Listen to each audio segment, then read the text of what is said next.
We have a quorum. Other attendees, Dr. Mosley. Here. Dr. McKinney. Here. Ms. Fitzpatrick. Here. Ms. O'Gara. Ms. O'Gara. Here. We also have Mr. Eade Here. and Ms. Scales. Present. I believe I got everybody. Okay. Thank you, Mr. Guarino.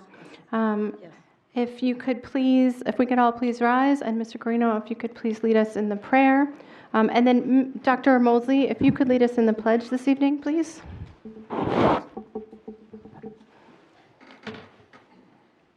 Almighty God, we have the high honor and the serious duty of managing the educational institutions of our beloved city. In our common endeavors, may we find a spirit of unity and understanding which will enable us to face our multiple problems with an objective mind, with justice and charity for all, so that any and all decisions made by us will be for the betterment and greater happiness of all of our fellow citizens. Amen. Amen. I pledge allegiance to the flag of the United States of America and to the republic for which it stands, one nation under God, indivisible, with liberty and justice for all.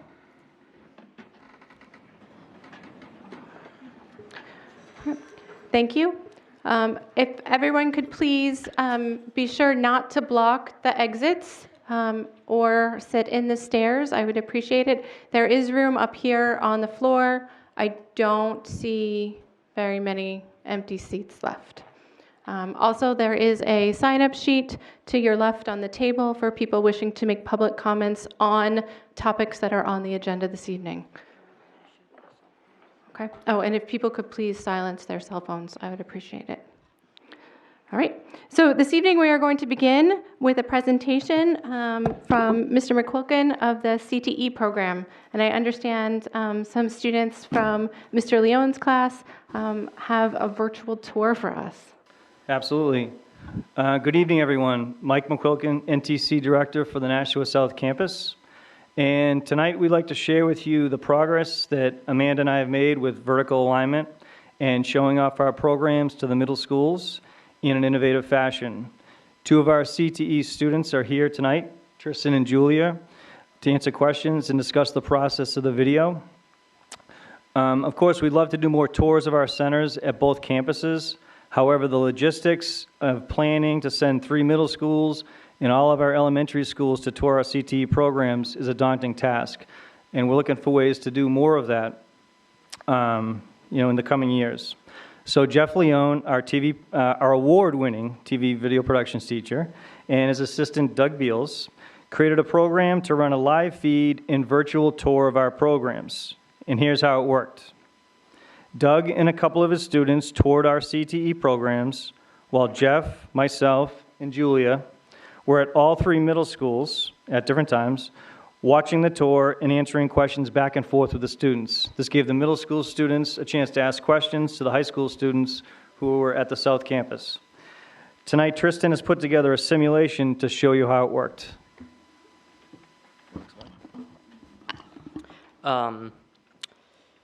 This was my senior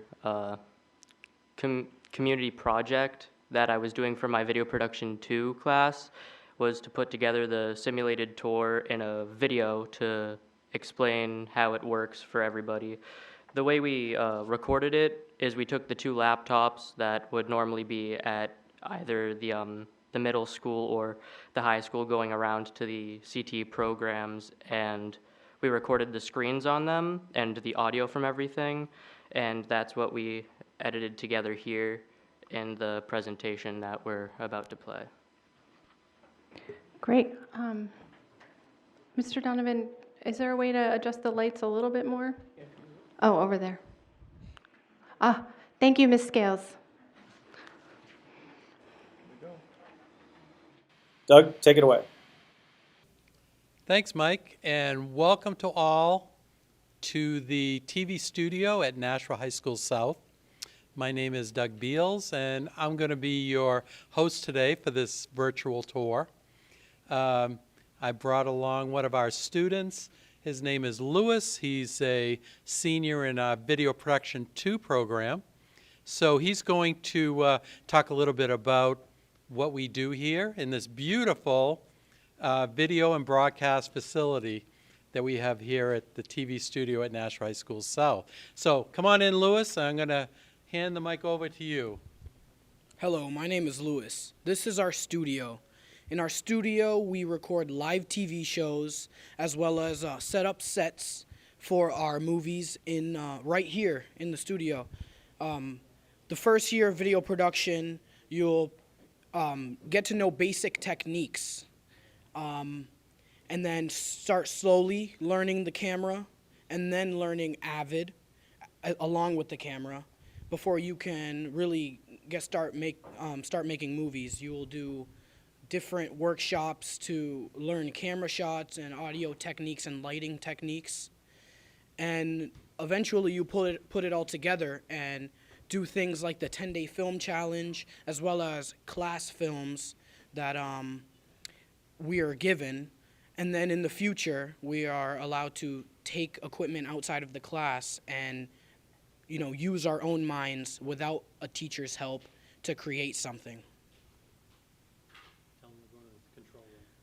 Now we are going to the control room where we direct the TV shows and, all the technical stuff is in there. I'm going to hand it back to Mr. Beals. Thanks a lot, Lewis. So, Mike, I heard you're going to talk a little bit about student Q&A. So I'm going to throw it back to you as we head over to manufacturing and machine technology. So I'll see you on the flip side there. Thanks, Doug.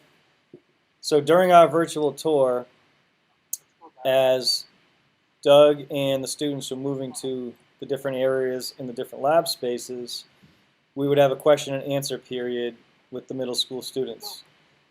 At that point in time, they had questions about several of our programs, all the different opportunities, and it was a good chance for them to talk to our high school student representative who came to the middle school with us. The Nashua Technology Center is excited about our manufacturing and machine technology program. Here with me today is our teacher, John Finicaro, and he's going to give you a little show and tell, which is pretty exciting. Here you go, John. How you doing today? Welcome to manufacturing. I'll try to look up here instead of down here. We're going to put the little safety on. I got to put my glasses on. We're going to be dealing with lasers. Oh, hold still. I don't want to poke you in the nose. There we go. Don't you look pretty now? All right. Come on over here. We have a laser engraver going. Let me get that back up and running. So this one right here has been brought back to life. This was bought quite a few years ago, broken, and she was left to decimate. But we brought her back, and see if you can zoom right in here. I'm going to actually try to blind you. We're running a little program. Can you get in there? Well, they can see a little bit of light. I don't know how much you guys can actually see there. But maybe the school board will get to see those this evening because they're yours. Little treat, just to remember us down here at manufacturing and NTC. Whee! Keep zooming. There we go. That looks pretty right there. So some of the things we do down here, we have a CNC machine. So if you actually want to zoom up a little bit, look through the glass. We got a machine over there that actually cuts out metal from a AutoCAD file, so we can actually get that going. Over here on my right shoulder that you can see going by is just a CAD file. We run that through Fusion 360, so the students can actually design anything they want. If you look up here, we've got chess pieces, we've got Mr. Osterman's gas cap, we've got a piece for a Honda motorcycle. One of the students broke, so we're actually going to mill that and make that part. And over here on my desk, robot arm, rearranging, and look, check this out. Ooh, the claw is my master. Those of you that have children of that age, actually, you guys are of that age. Toy Story's been out for a while. So we've got different things going right here. So I know you're short on time, so I'm going to pass this back off. There you go. Thank you, John. So, our NTC Student Ambassador Program is blossoming here in the district. So with me today is Julia, and she is with the Careers in Education program, and she's going to talk to you a little bit. Thank you, Mr. Beals. During our pauses, it was clear that the middle school students were impressed with our programs and how many programs we have to offer. They stated on multiple occasions they had no idea about the programs. They were also impressed with the fact that most of our programs offer college credits, and due to one of the governor's initiatives this year, our STEM courses offer college credits for free. Now, let's give it back to Mr. Beals, who is headed into our electrical trades room. Thanks, Julia. Here we are in electrical technology. This is where teacher Mike Michaud teaches all our students and gives them a great career pathway into this great field. So with me today, I have Max. Max is one of the students here, and he's going to talk to you a little bit about electricity. Here you go, Max. Thank you. Okay, so a bit about this class is that we definitely get a lot of hands-on experience, which I think is nice. I'm taking this class for kind of just the quarter, so I don't know a whole ton of stuff, but I think it's a nice introduction to a class and to really like explore some possibilities of what you can do for college, which as a senior, I understand that's a really big deal for some people. So that's definitely like something that this definitely interests me, and I might consider it for a career. But as of now, I'm applying to college going in undecided major because I'm not really sure what I want to do yet. But definitely classes like this are nice because you can explore some options. So about this class, we kind of mess a lot with a lot of wire and just wiring small circuits like this. Right here we've got a keyless, so someone's probably going to attach a light bulb to this. I would suggest taking this class if you really want to explore electricity a lot more. That's mainly why I took it, because I like electricity. All right. Thank you, Max. That was illuminating, don't you think? So, Mike, this is going pretty well, right? How about if I take a break and go down to construction technology? We'll give you a little brief overview of that. I'll see you down there. Thanks, Doug. Some great stuff happening in electrical technology. And we'll head to our last part of our tour today, which is construction technology. Hey, we're back. We're in construction technology. I'm here with Paige. She's one of the construction students here in Al Verley's program. So she's going to talk to us a little bit about Construction Tech 1. Here you go. Hi, how are you? Good. So this class is about, it teaches you mostly about, there's a lot of responsibility for this class. You get to learn about the tools and just being with the students and everything, with it being combined with North and South. It gets you to learn, like I said, responsibility and just, what was I saying? Sorry. Being combined with North and South, it just teaches you to be combined friends. Mr. Verley's taught us a lot this past year with all the tools and everything. We have tests every Friday on our vocab, and we always have to do safety rules every Monday. It's mostly like a little quiz, but we always ace it. What else? We probably learned how to use all the tools in here. Just as of now, we're building picnic tables for the class, and we just finished building our cabinets that we built this year. And yeah, that's pretty much it. Thank you. That's awesome, Paige. Thank you very much. Thanks for joining us. So, Mike, that's a wrap, I guess. Before I send it back to you, I just want to thank everyone for joining us here today on this virtual tour. This is where we teach our students to learn, become, and succeed. So, I'm Doug Beals, and I hope you have a great night.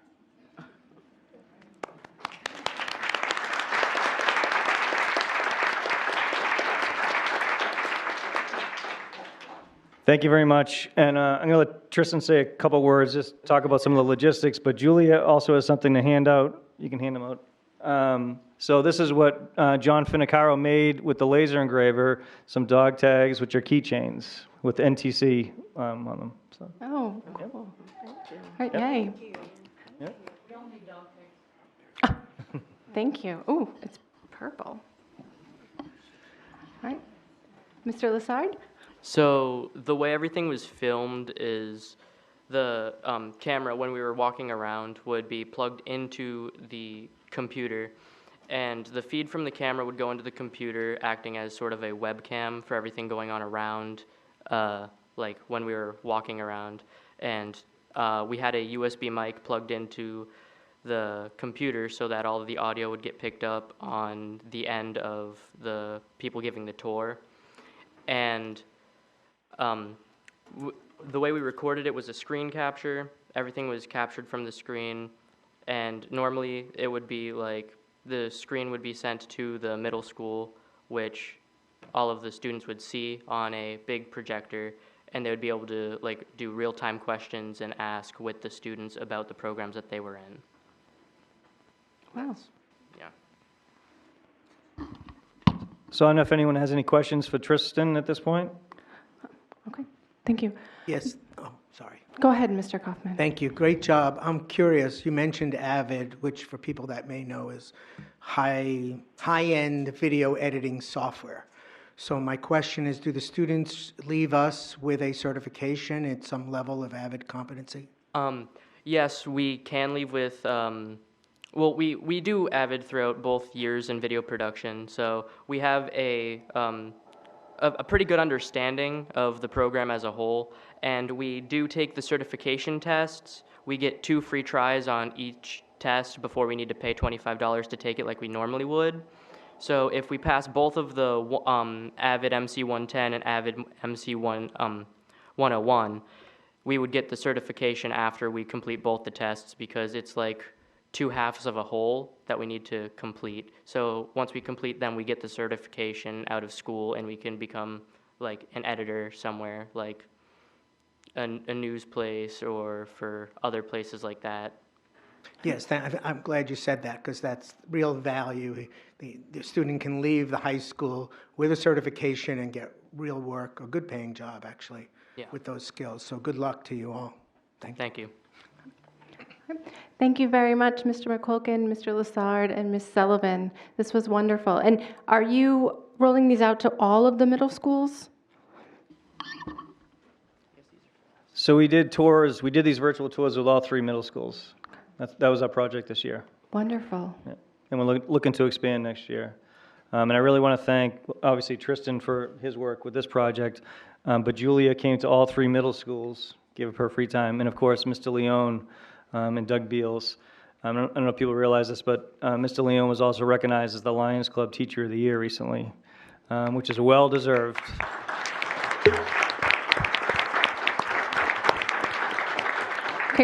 Congratulations, Mr. Lyon. So, thank you very much. All right, thank you. All right. Yes, Ms. Oden. I want to thank Ms. Bastoni, Dr. Bastoni now, and Mr. McQuilkin for elevating our CTE program and introducing it to our middle school students. My husband came out of his office the other day and he said to me, "Have you ever heard of signing day?" And all I could think of is, well, I know the football players get drafted and they must sign. And it is a football player. I think everybody here has heard of Jimmy Garoppolo. But he was recently on signing day. He teamed up with his dad, Tony, to participate in National Signing Day that encourages high school seniors to pursue careers in the skilled trades. His father, who is a retired electrician of 40 years, wanted to bring awareness to the more than 600,000 jobs in the skilled trades industry that go unfulfilled each year. He said, we just wanted to get the word out that these jobs are out there and they are well-paid jobs, and give people an opportunity to explore them. So thank you for all you're doing, and you open the doors for a lot of kids. I know STEM gets a lot of attention, STEAM gets a lot of attention, but here in Nashua too, we also have CTE getting a lot of attention, and thank you. Thank you. Thank you.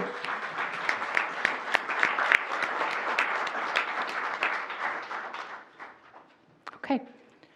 All right. So I would like to propose, given the large number of people we have in the audience this evening, that we move the marksmanship discussion from unfinished business to this point in the agenda. Does anyone have an objection to that? Mr. Kaufman. Excuse me, just a question. The agenda has this topic listed as a non-public. Yes. And Yes, my proposal would be that we, I believe Dr. Mosley has something to say, and also Dr. Bastoni, and then I would suggest we allow public comments on this topic and then go into our non-public. That way we have the maximum amount of information before we have our discussion, and we're not causing this large audience to sit through the majority of a meeting. I just want to make the point, having received the information, I don't see anything in that information we received or anything about this subject, quite frankly, that needs to be in a non-public session. So I would encourage the board, when we vote, to not vote to go into non-public, but rather conduct this discussion in front of the people who came here to hear it. All right, well, I'm certainly welcome to hear. Thank you. Yep. I'm certainly welcome to hear your thoughts on that. My suggestion is we go into non-public, have the discussion, and if the board feels that it ought to be in public, then we come right back out. But I would hate to have the discussion about whether or not it classifies as non-public under RSA 91 in public and then find out that it did. So that's my only thought. So agreed, we do have to vote on it. So shall we agree to move it till now, or would y'all like a vote? Okay. Seeing no objections, let us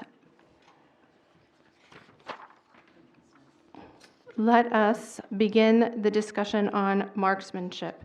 Dr. Mosley, and then Ms. Bastoni, if you want to come up. Good evening, everyone. I know there's been quite discussion around the marksmanship course at Nashua North here, Nashua North High School. I think it's important, Amanda, could you just come up so we can just start the discussion and certainly delve into it. We have to acknowledge that there is some discussion on both sides of this. No one here is trying to deprive our students or the program the opportunity to enhance any type of skill, whether it's for the military or for the workforce or for higher education. Part of what I think is important is that all of you have the same amount of information surrounding this course, some of the best practices around this course, some options when we're thinking about maybe making some modifications around this course. The last meeting, I think there was some discussion. I was not here.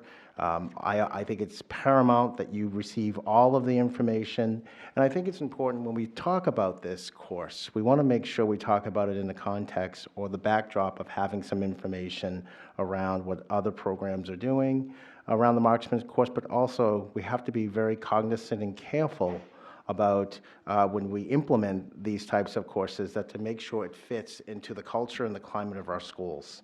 I'm not here to negotiate or talk about what's important. What's paramount in this district is the safety of our kids. An environment which we feel and these parents feel that they can send their kids into this school in a safe environment. And that is by far something that we're not here to negotiate or talk about.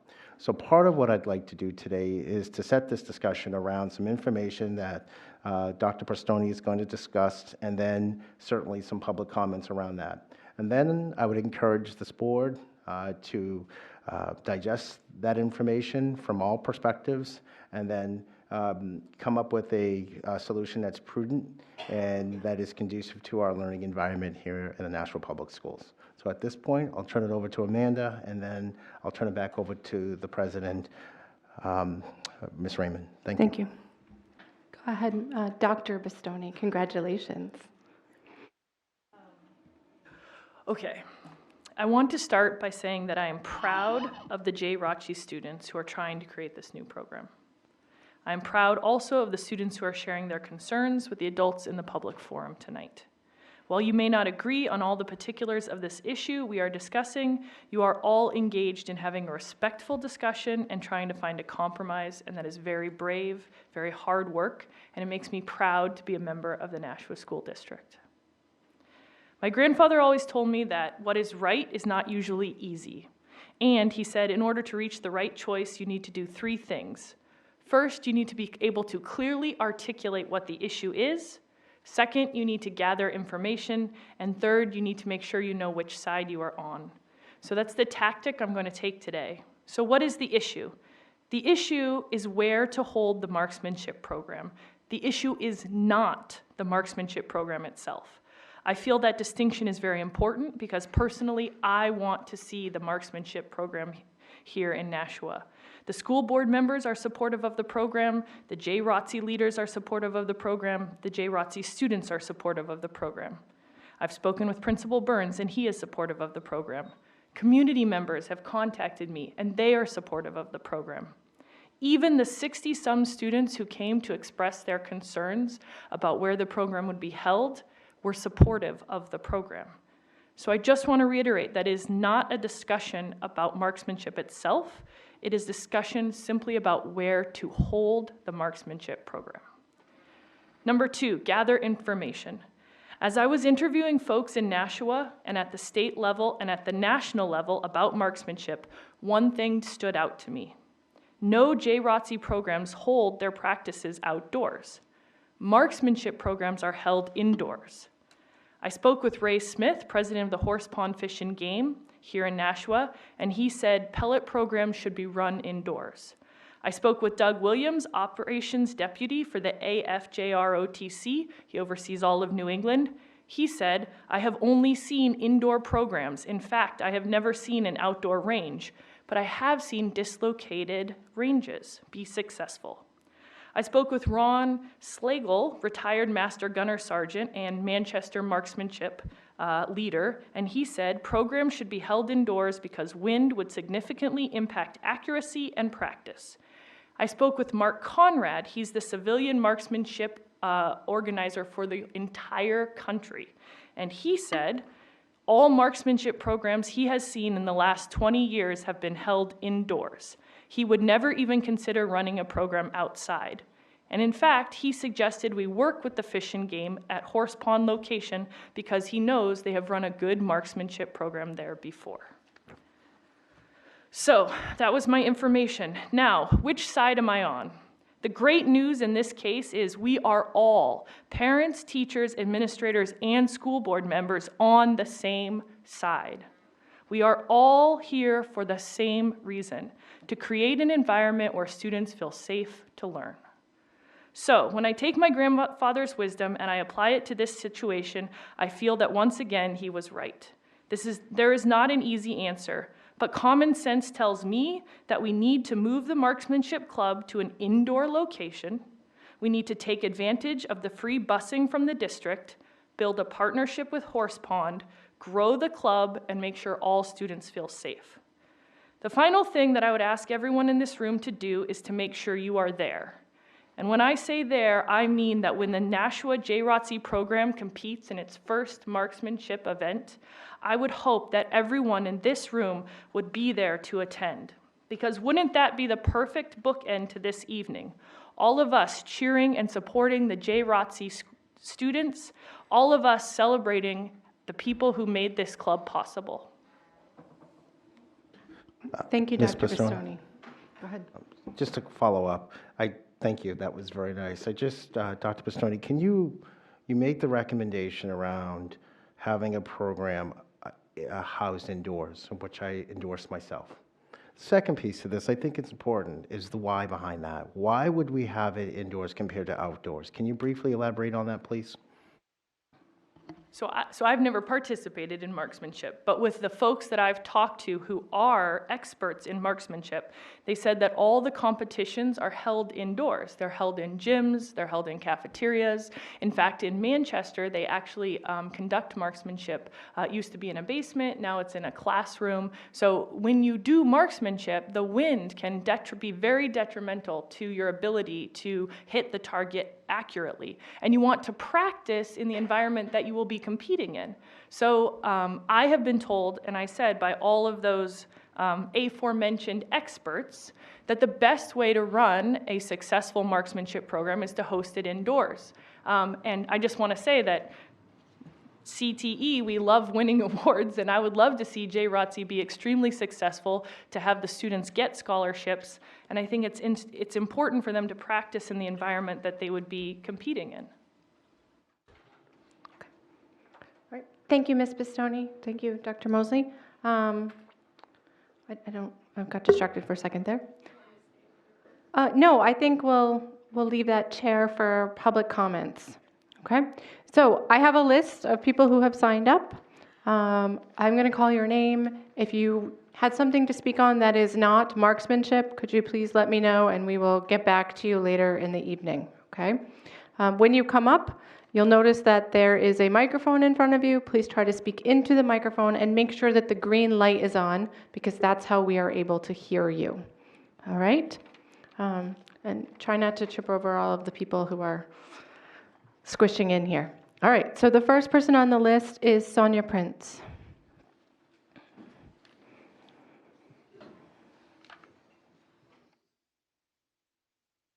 Oh, also, can we be brief? There are a lot of people in here, so if we could keep it to, a minute or two, instead of having a very long manifesto, I would appreciate it. Thank you. Thank you. Hi, I'm Sonja Prince, 49 Tufts Drive in Nashua. I have 3 students going to Nashua North. When I first heard about the program, I understand that's part of the regular training. That's not a question, obviously we know that. I did have some concerns. The kids were talking about it, and they were saying, should it be on-site or off-site? So my reasoning to be here today is to hopefully recommend that it be off-site. I'm worried about the lead pellets. I know there are rules about, washing hands before and after. Where is it going to fall? Will it be picked up? Is there going to be a wall? Also, I have a child who participates in band, and the field in question is where the children practice their band and do their band camp. If that's taken up, I'm not sure how that's going to be shared, or if it's even possible to be cleaned up to be shared. Also, it may or may not be a concern to people, but when we drive around the school, if any of you are used to picking up or dropping off children or having events back there are people walking from the neighborhood through the trails. They have dogs and kids, so I do worry about the lead. That's one of my biggest concerns. Thank you very much. Thank you. No, we don't ask questions of public comments. Individuals have an opportunity to have their say. I have a question for you. Yes, you can wait until your turn on public comments.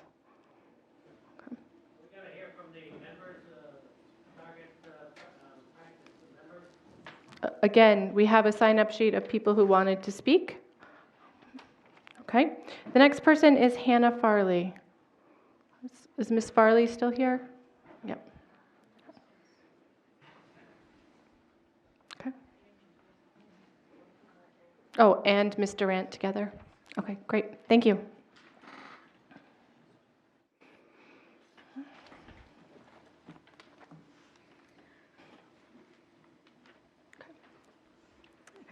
My name is Hannah Farley. Paula and I are both seniors here at Nashua North. This year, with the help of a teacher, we created the Current Events Club, where we discuss both local and national news. Before I get further into detail, Paula and I would like to express our appreciation for this meeting and being able to respectfully share our views. We would also like to give our full support to the JrROTC program here at North. While during this discussion, we would like to make it clear that there is no disdain to the program. However, we do feel that it is extremely important to share our concerns about the decision to host the air rifle marksmanship training here at Nashua North.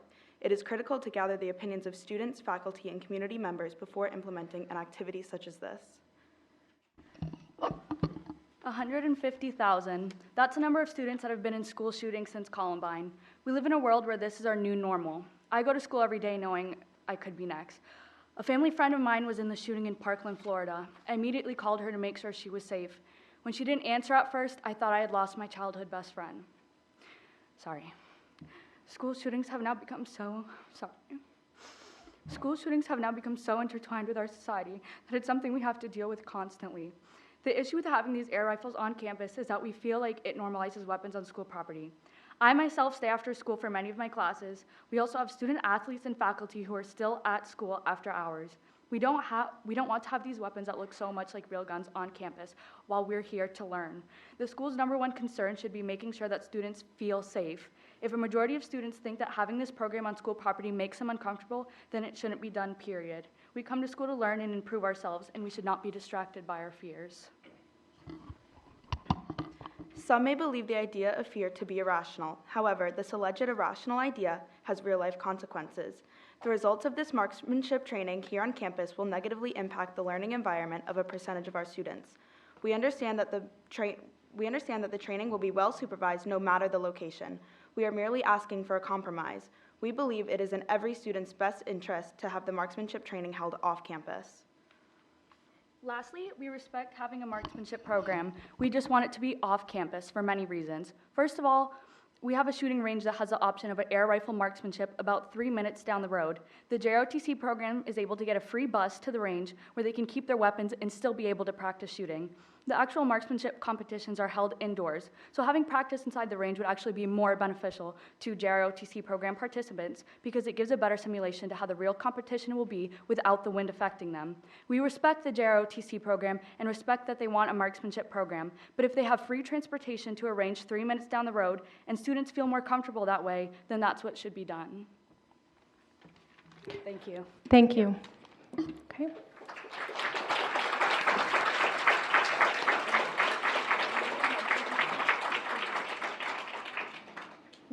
Okay, the next person on the list is David Scalera. And if you could just introduce yourself. Sure. Good evening. My name is Dave Scalera. I'm 19 Bloomingdale Drive. Thank you. I'm the parent of 2 students here at Nashua North. First, I just wanted to say and echo some of the comments that I have all the respect in the world for the JrOTC program. Anything I think should be said, and I think most people would agree that nothing is against what they're trying to do. I will be one of the ones who will go to your first event, I promise, and support your initiatives. So I definitely don't want anything to be taken from that. There's just a few points. I think, as you've heard from some of the students, there are some really legitimate points and reasons why there's a heightened sensitivity around guns. No matter which side of the debate you're on, students are sensitive about it. So whether it's a real distraction or just the discussion of this is a distraction, I think we have to understand what a supportive learning environment looks like. Very rarely do you have close to 100+ students attending a Board of Education meeting. So this is something that's non-educational that they're concerned about. I also do fear the potential desensitization of guns that could potentially take place. What happens, maybe not now because people are so aware of what's going on, but months or years down the road when there's a range on campus and someone sees a gun on campus and they're questioning themselves, is that part of the JrOTC program? And of course, it might not be.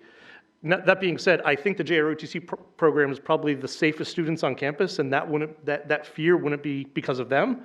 But I don't want students to be desensitized of guns either. I want them to have that conscious awareness that if they see something, they should be concerned about it.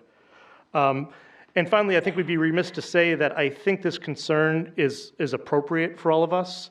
I know this board has heard this part of the discussion before, but I hope we put all this attention to what's going on in Concord right now with the fact that many people don't realize that concealed carry permit is allowed in New Hampshire state and New Hampshire schools, and that's probably where we should be putting our attention on what's happening in Concord to prohibit that. Thank you.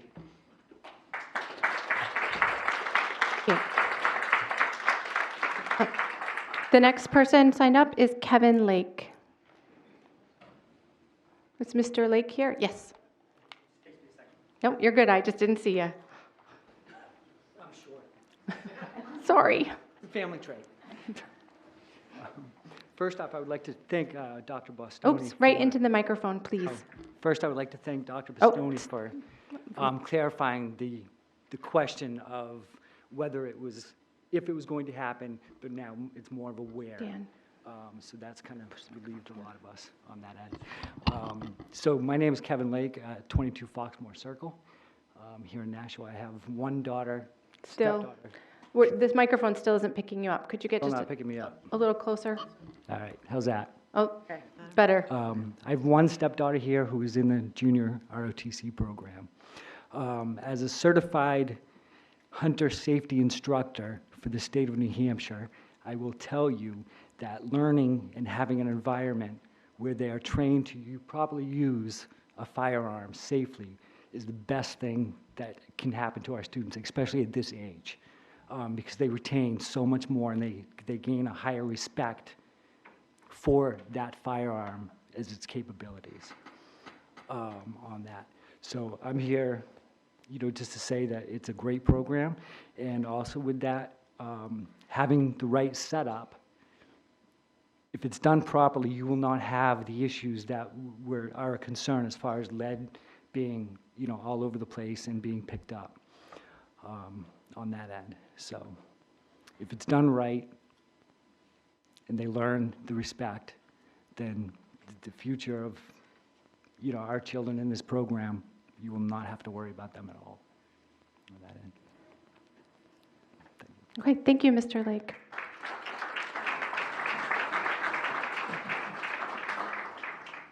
All right, Sylvia Gale, I see you moving.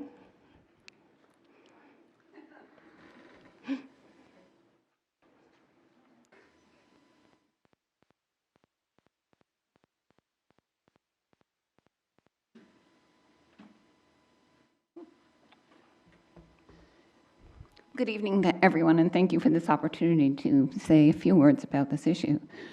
I do not have any children currently in the schools, nor have I in a long time.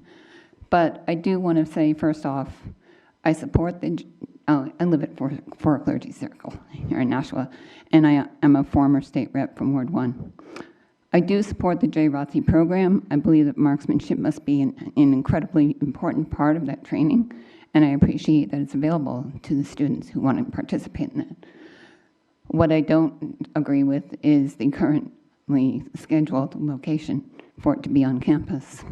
I come to that for a number of different reasons, but most of all, when I was in the 5th grade, and none of you would remember this in this room, when I was in the 5th grade, it was the time of the Cuban Missile Crisis, when the children and citizens of this country, many of us were paralyzed with fear for a period of about 2 to 3 weeks, knowing that there were missiles aimed at the United States that could take us out at any moment.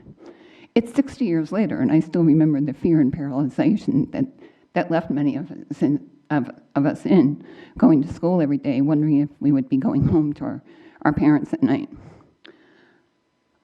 I can't even imagine being a child in school in 2019 with a school career-long fear of this could be the day that something happens in my school. I just can't imagine that. I also have spent more than 30 years working with abused, neglected, and otherwise traumatized children. And I'm very sensitive to the things that trigger kids, that make their lives more unlivable than they need to be. So for that very reason, and for reasons that have been more aptly stated by students, I would say that, why would we want to subject children who are already overly sensitized to fears, real and imagined, by knowing that there are guns under the roof of the school where they are indeed expected to grow and learn and be safe, most of all. I live in the neighborhood, so I know how close the firing range is up the street. I think that's a wonderful option. I hope that it will be considered, and thank you. Thank you, Ms. Gale. Joan Donahue? Yes, currently it's on marksmanship.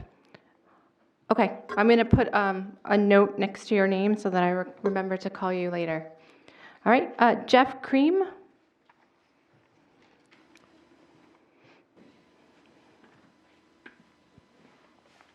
Hi, Jeff Cream, Celeste Street in Nashua. Separate but equal. If the school board decides to force these students to go off to a different location, be separated from their classmates, put off in a closet far away, you won't be the first school board to make that kind of decision. There are a lot of reasons why indoor ranges make sense. There's a lot of reasons why it makes sense to be on campus. Students walking by and seeing it, it may normalize it. I think that could be a good thing. I mean, if there are more students going and participating in the event, it might actually take away some of the fear. It's been shown to increase confidence when students learn how to basically confront not only what scares them, but also learning new skills. So there are many things that we're letting kids do today on schools, like practicing football, which I would support, and practicing soccer, which I support, and people get hurt at that, and people have gotten hurt at our own schools, and people that I even know. There's nothing that's basically perfectly safe, but I think the students deserve the opportunity to basically participate in front of their classmates, to be proud of what they're doing, and not be locked in a closet up the street. Thank you. Thank you, Mr. Cream.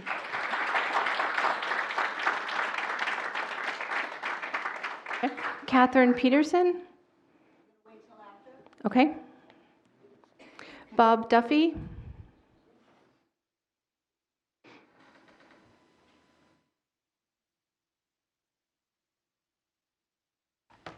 Good evening, I'm Bob Duffy from Brick Manor Drive. My daughter is a junior at this school. She has fired air rifles in our backyard for fun. It has never bothered anybody. We've had birthday parties where we allowed the kids to shoot air rifles in the backyard. Nobody said anything. The parents that accompanied it loved it. Now, I'm speaking in support of a range, and I would like to see it in the facility here. We're talking about a 10-meter range, only 30 feet. It can be done inside a gym if it has to be done indoors. It's not a permanent facility. It can be broken down and put back up. And they're not going to be shooting every single day of the week. And it's a life skill, something that will follow someone for the rest of their life, just like riding a bicycle. And if they can do it in the comfort of a familiar setting of their school, it would benefit them. Now, it's not a noisy program, and it's not an unsafe program, because whenever a competition is held, there are range safety officers. There are people who walk around, and their job is to make sure everything's okay. The rifles are single shot. They don't look like military rifles. They look like something from a science fiction movie, and they can cost over $1,000 each. It's an Olympic event. The United States placed 21st in the last air rifle competition, which was held in 2016. Now, Americans traditionally use rifles for sports. The first international competition that the United States ever participated in for sports was target rifle shooting. I would like to see the shooting take place in the campus here, and I would like to see everyone more educated as to exactly what the situation is. You cannot remain ignorant about so-called guns and danger. There are different kinds of guns, and there are different kinds of marksmanship programs. The same people that would watch movies showing machine guns blasting and explosions seem to be afraid of seeing or even thinking about a gun within a vicinity. I believe that it should be held in the school here, if possible, and indoors in the gym would be perfect because they are very sensitive to wind. We're talking about a rifle that shoots a pellet 0.177-inch diameter, same as a BB. And at 30 feet, we're not talking about any real safety issues here. This is something that's controlled, and we have people that we trust, and the people that participate in this program, as I said before, will gain a life skill, which I endorse. I'm Bob Duffy, and thank you for listening to me. Thank you, Mr. Duffy.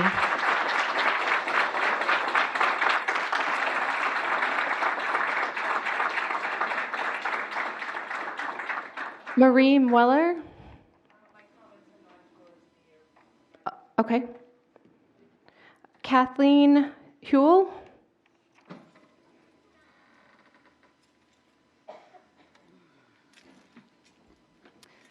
Hello, my name is Kathleen Hall, 20 Maywood Drive, Nashua.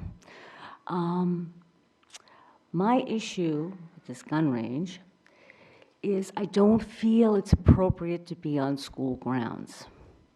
I feel that it would be more in an appropriate area down the street at the gun club. And all the students can take public transportation, use their card, their ID, free, right down the street. I feel no school should have a gun range. It's a safety issue for me. I just can't feel comfortable with any kind of guns, okay, on school property. I'm sorry. This is supposed to be a safe zone, drug-free zone. Kids need to feel safe in their own school, okay?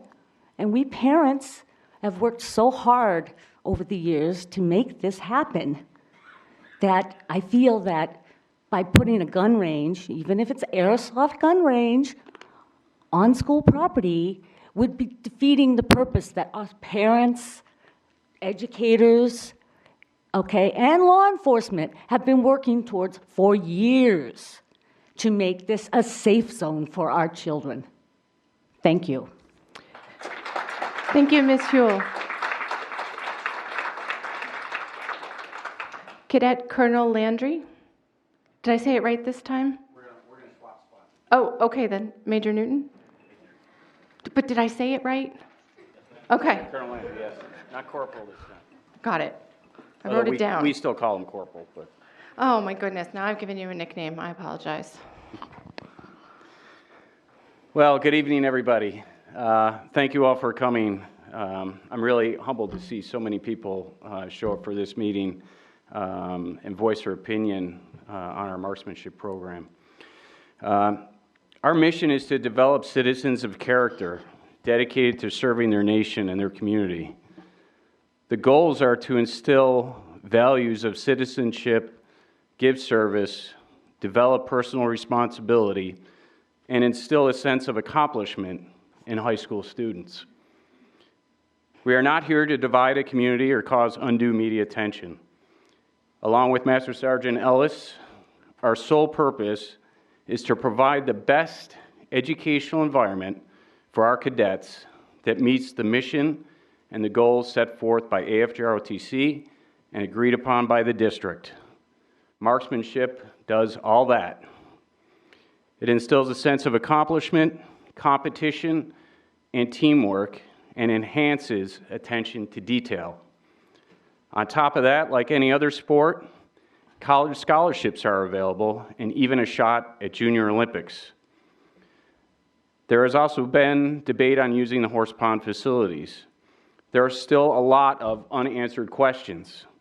Insurance, cost, use of the facilities. The range itself needs to be updated to 3-position and rifle storage. All of which needs to be discussed and approved by their board. The horse pond facilities might be an alternative, but that is far from certain. There's been some questions as to why we chose outdoor. A lot of it was money savings. That's free. In case you haven't noticed, behind the school, there's a lot of property back there. We've already coordinated with the band department. I know that was a question. Lead is not the only thing that we can use. We can use steel pellets or we can use composite pellets. For competition, the lead pellets are required, but for practice, they aren't required. Yes, indoor would be ideal. Primarily, the pellets get blown around very easily by wind. So obviously indoor is something we would certainly entertain. Dr. Mosley, even in my room, I measured it this morning, I have 48 feet. So, and you only need 30 feet. So we could certainly do what Manchester West does and have the range in the classroom. Transportation of the rifles is negligible and it's easy to do. So that's all I have. Thank you. Oh, thank you very much, Major Ellis.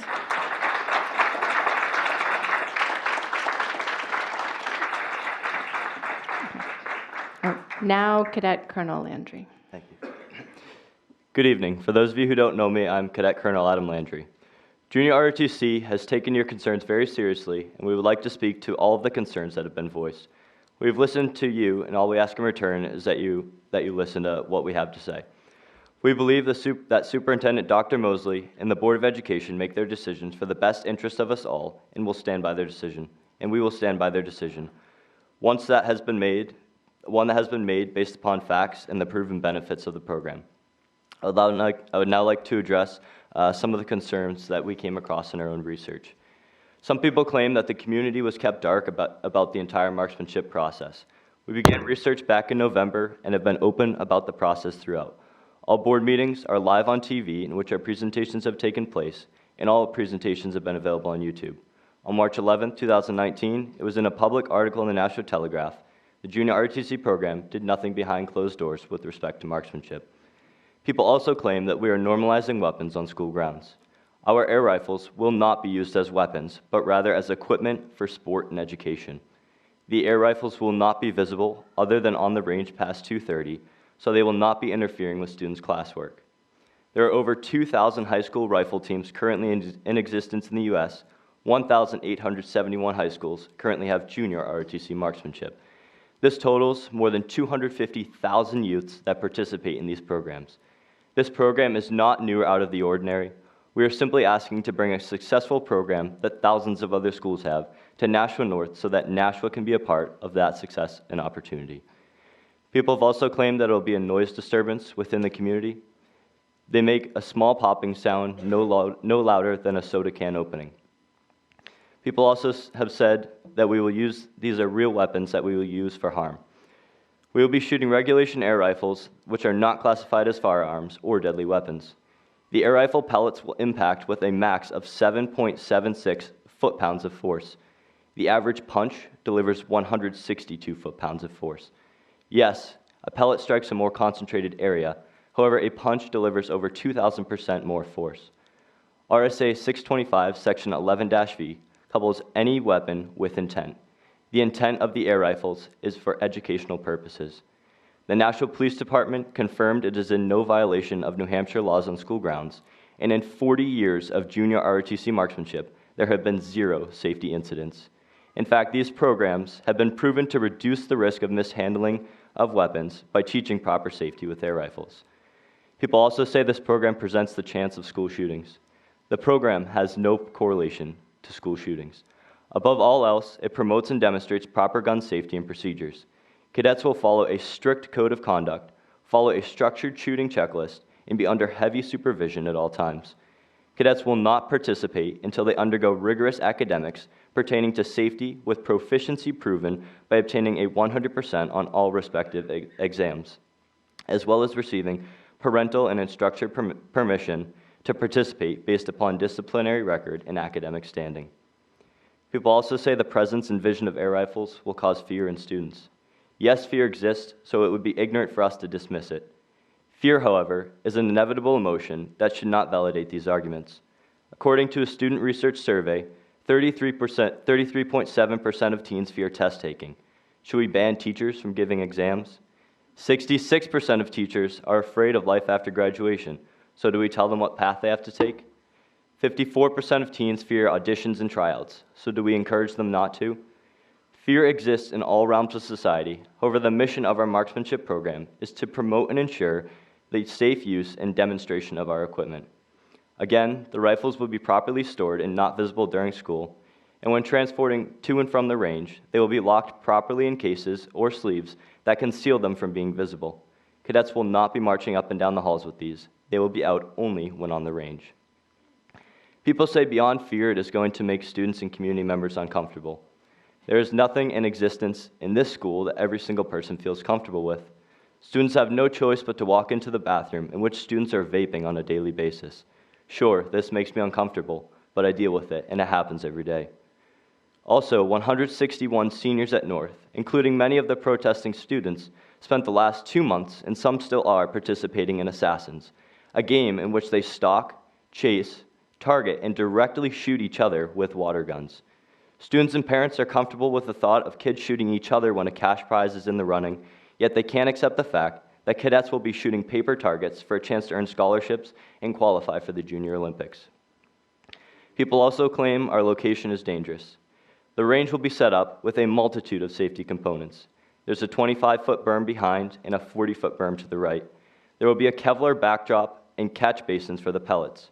A red flag will be up, and administration will be notified when the range is in use. Cadets will be posted to watch the surrounding areas, and both before and after, instructors will be walking around the course to ensure nobody is in a designated area. We are willing to post signs if necessary as well, and the maximum space used will be 30 by 16 feet. People also claim that we will cause lead contamination and absorption to the environment. The Kevlar backdrop will catch all pellets that will drop into a catch basin. Pellets will be properly disposed of and will not be left on the field. A U.S. Olympic Training Center resident athlete shooters spend 6 to 8 hours on a range daily. In 15 years of testing, none has ever registered a blood level requiring medical intervention. In addition, we are willing to compromise and utilize composite pellets for our program. Cadets will only ever use lead pellets for competitions that will take place off campus. People say there is no reason to have this program at North, but moving it off campus will cause logistical, transportation, and participation issues. They say it's free to go to the range. Yes, the school will provide us transportation, but it is not free, nor is the use of the range, as many are suggesting. In our original proposal to the board, we asked the district for no money to support this program. The unit will be investing $3,000 to $4,000 of its own funds for safety and operational equipment. At the off-campus range, we will have to pay for the use of the range itself, heating, insurance, and potential storage of equipment. Additionally, as nice as the facility is, it is not designed to support the 3-position air rifle competition.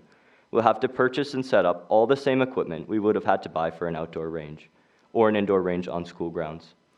Moving over there is also not guaranteed. Their board of directors would have to approve the program and use of their facilities. The additional cost we incur is time. We will have to wait for students to drive or bus back from North after their 4th block. By the time equipment is loaded, cadets arrive, and unloading and setting up at the range take place. It will be at least 3 o'clock before students get any range time.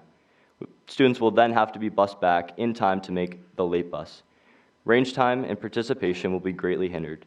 Students have commitments to jobs, other clubs, and families that we would like to respect. Manchester West High School began their program off campus, and it was dwindled down to 2 cadets due to logistic issues. They moved it on campus into the basement, which sufficed until frequent flooding became an issue. They now shoot in their junior ROTC classroom and have never had any issues with the program or other students within the school. In conclusion, the Air Force Junior ROTC Marksmanship Leadership Development Program is designed and suited for operations on school grounds.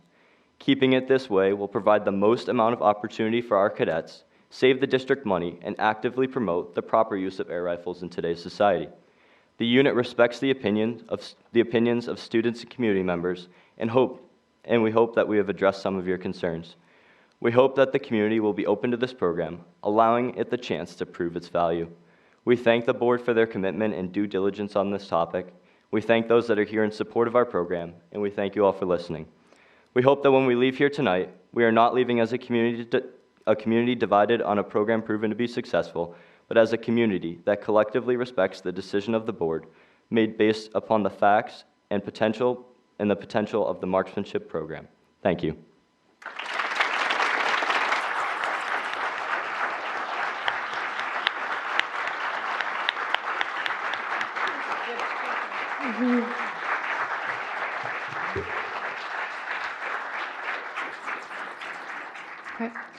Thank you, Cadet Colonel Landry. The next name on the list is Angela Moore.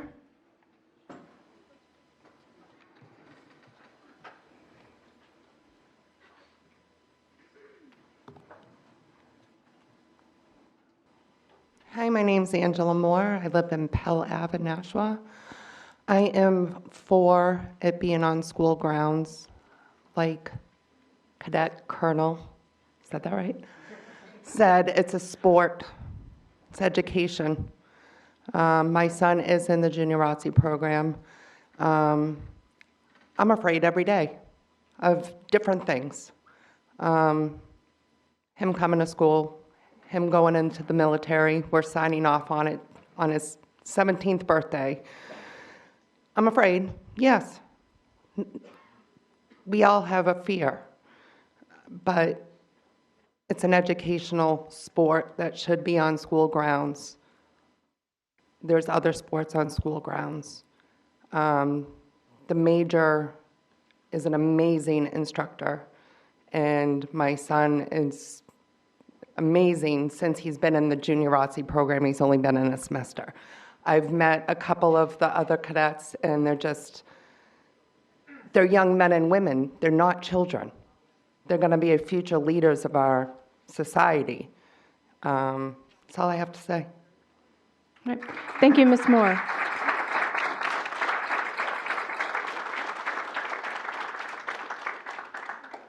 Dana Darrow is the next name on the list. But just for a second, could you two ladies sit so that you're not blocking the staircase, please? Maybe one in front of the other, I don't know. Or come down. Thank you. I have a green light, so I'm good. Dana Darrow, 32 Nightingale Road here in Nashua. I'm also an educator in the school system, and I have a son who's a freshman at Nashua High School South. First, let me start off by saying is I have no problem whatsoever with the marksmanship program here in the city of Nashua. We get many of our students college and or career ready by a variety of means. This certainly is another way of doing that for the young men and women who will be joining the military. That being said, I feel it's inappropriate to have it on school grounds. With all due respect to the gentlemen and ladies who have spoken before me, first, Mr. Duffy, I don't watch those movies, and I don't purport to defend that either. One question I did have for the major was that you had said that the classroom was a possibility. Is that something that the board currently is going to consider? Ms. Darrow, at this time, the board has not discussed any of this. Okay. So we're right now listening to people's feedback, and then Okay. we will have our discussion afterwards.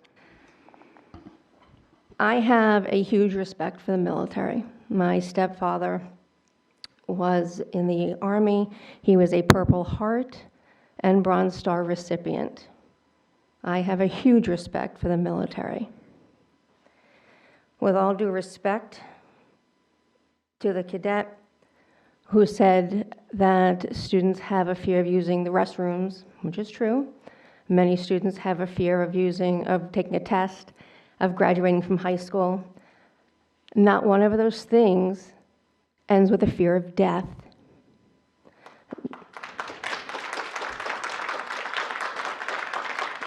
I am not saying that the tools in which you will use can cause death, but to equate a fear of what has become a reality in society, I think is very short-sighted. I think the board has done some of its due diligence, but to discuss this with the community, not knowing what the possibility is for using the rifle range that is right down the street, I think is unfair to all parties involved. I think due diligence should have and needs to be done so we have all of the information before making decisions. Question I have that I'd like for you just to think about is if this does end up on school property, once the junior ROTC program is done, what is the school board going to do along with the city of Nashua to ensure that the community doesn't believe, well, Nashua North is now a range that we can use on the weekends to use our pellet guns, or that we can go out there and use other items. How are we going to secure that property to make sure it's not being utilized for that outside of the junior ROTC program?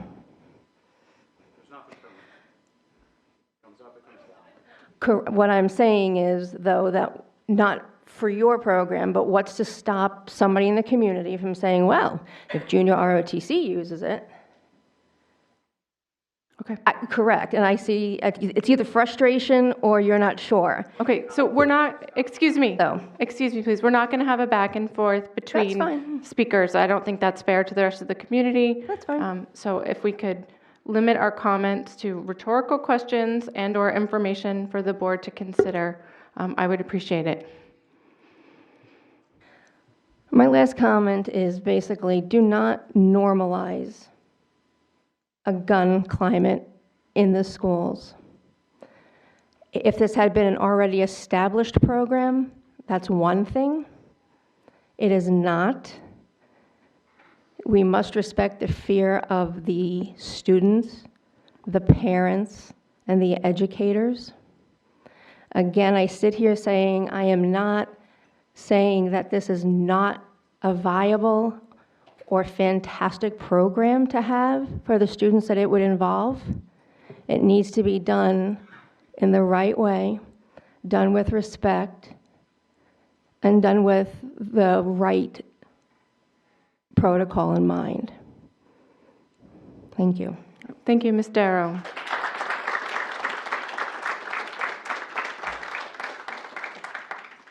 Okay, I'm going to stumble on the next one. I apologize. It's Representative Herschel Numet. Okay, I'm sorry. Herschel Nunez. Well, he can correct me when he comes down. Okay, Herschel Nunez. Okay. I know it's a hard name. No, I Thank you think so much for giving me the opportunity to speak to the board and to the folks in the audience this evening. My name is Representative Herschel Nunez. I am from Hillsborough District 37. I live in Pelham. We represent Hudson and Pelham. I'm here talking to you tonight because inevitably what happens in the greater Nashua area bleeds over into our little town of Pelham. The same thing with Salem, the same thing with the cities to the north of us, Londonderry, Hudson next to us. I am an avid Second Amendment supporter, and I think that it's delightful to hear that this program will be going on here in Nashua. I think that this program will allow these young folks to gain confidence. It is an educational opportunity for these people that are in this program. I would like to see somehow in the future, maybe if it was opened up as a regular curriculum so that other children could learn how to safely use a firearm inside their school district. I know that there are concerns from the people, the parents. I would like to commend the young gentleman, I'm going to get it wrong, I'm sure, Cadet Colonel Landry, is that right? You did a great job up here. Thank you very much for all of your words. You should run for the legislature. We all have fears. One of my fears is talking in front of Jan Schmidt, representative that's out in the audience right now. We're on the same committee together. It's good to see you. I just wanted to say that these young folks have a great opportunity to gain confidence and learn about the correct way to use firearms. The firearms that they'll be using in no means is this the type of firearm that you would see that you would buy in a firearms store, anything like that. These are air rifles. They have composite bullets. They have lead bullets that they can, pellets, not bullets, but pellets that they can use to practice and shoot with. So I would just like to encourage the school board to allow this to be on campus so that they do not have to travel away from school. It doesn't give them a hardship for trying to get back and forth, trying to catch buses, trying to worry about the extra time in order to do whatever they have to do in their lives. So with that, I'll close my statements here. Thank you very much. All right, thank you very much.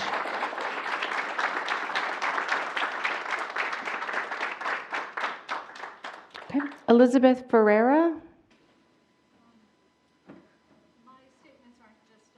Okay. Did you have anything on ROTC? Okay. Pamela Jordan.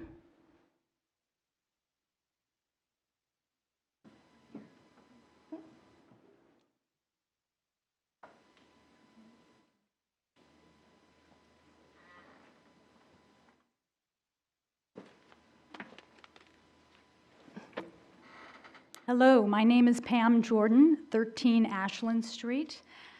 I am the parent of a daughter who will be attending Nashua North in the fall, and I'm making these comments on behalf of my daughter.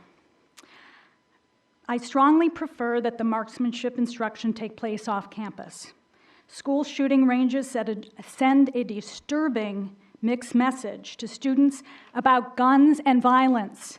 And as most of you know, and I myself am an educator, I'm a professor of law and politics.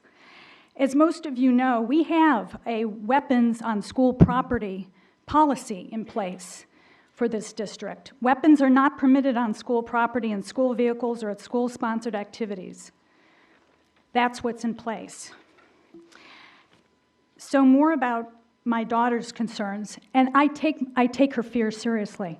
They're real fears. Children die all the time at our universities, at our schools, and when someone had said that nothing of violence against schools has come out of a JrROTC program, that's not true. That's not true. The killer, the Parkland killer, was in, before he was expelled from Marjorie Stoneman Douglas High School, he was in junior ROTC. When on the day that he came and he shot to death 17 students in February 2018, he was wearing a JrROTC t-shirt. Please keep that in mind. Please do. So about my own daughter, who's extremely concerned about having guns on campus, and she will be a member of the marching band. If marksmanship training occurs on campus, she feels that her sense of well-being will be adversely affected. She is concerned that this would popularize guns. The spirit of zero tolerance, which we now have as a district, will be violated. San Diego, Chicago, and other school districts have decided, as a result of the culture, understanding the culture, and having parental support and student support, not to allow marksmanship training on campus. Our goal should be to teach students to resolve conflicts without resorting to violence. And I agree with an earlier speaker that more due diligence needs to be taken by the board. And I do have confidence that you will do more research on this topic, and you will find that it is inappropriate, due to our cultural preferences, not to have a firing range on campus. Thank you. Thank you.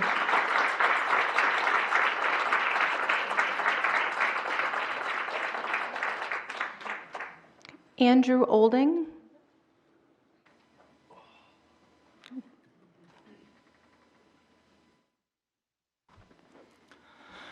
Hello, my name is Andrew Olding. I live at 8 Royal Crest Drive in the southern part of Nashua.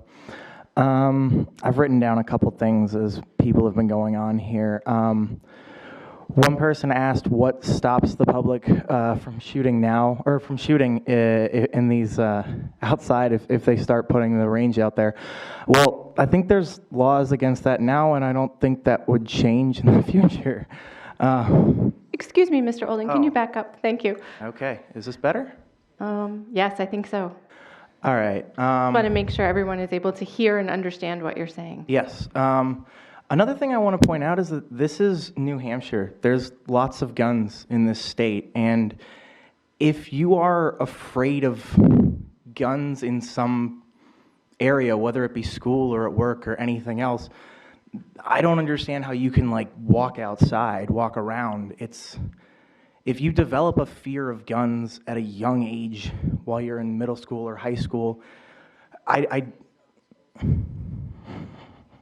Excuse me, if we could please not have interactive comments. Everyone gets a chance to speak, and we need to be respectful during their time. Yeah. Yeah, so that's that point. Something that I don't think a lot of people are considering is the amount of time it's going to take for these students to go off-site if they do that.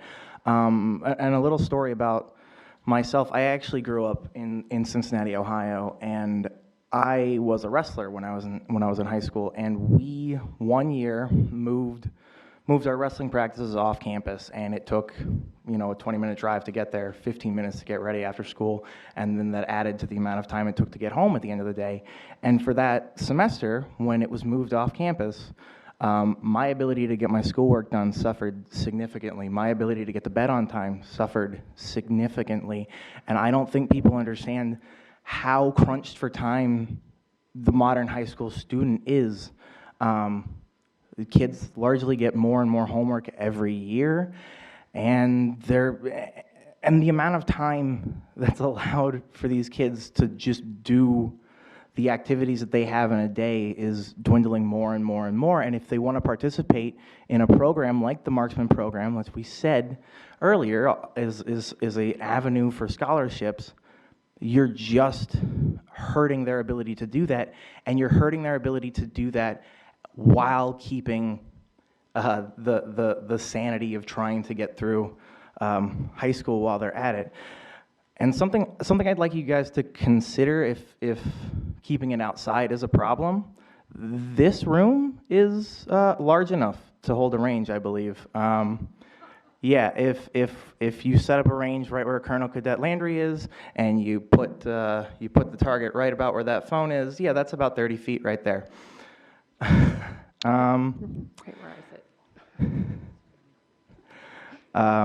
Outside, in the front of the school, there's a sign in a garden that says, "Let peace prevail." Well, peace prevails when citizenry has guns, and the citizenry has guns when guns are normalized in areas. And if you don't think I'm correct about this, Venezuela banned guns in 2012, and now we have videos of their police officers and their military running over their citizens with tanks.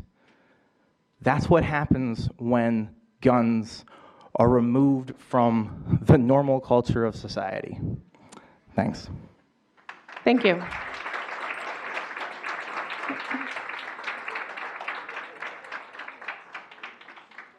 I think it says Matt Wall. Yeah.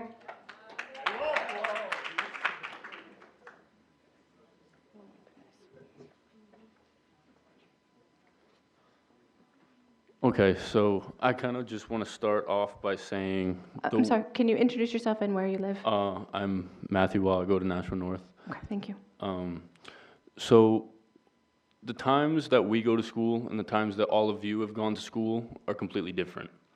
All we know are school shootings. Lockdown drills and different drills have been put in because of everything that's happened, and that's all we know. That started with our generation, kind of. So another thing is we don't want to have guns around. We don't want to get used to guns being around campus, no matter, it doesn't matter any type of gun. So someone mentioned assassins. Assassins, the school didn't support it. So that's, sorry, but you would get suspended if you brought the gun on campus, so that wasn't really a good point. And as it is right now, I don't feel comfortable in schools. Everything that's happened, none of our educators and teachers make us feel safe as it is, but adding guns of any kind is not going to help that.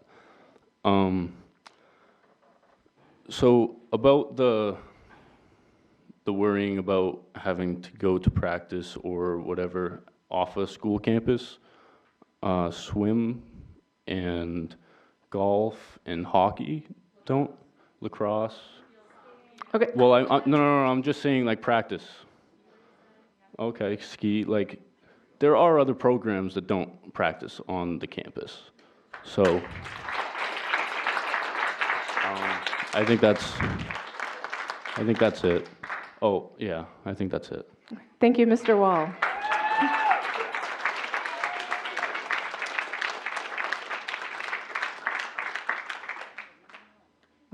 Abigail Ullman? Prolman.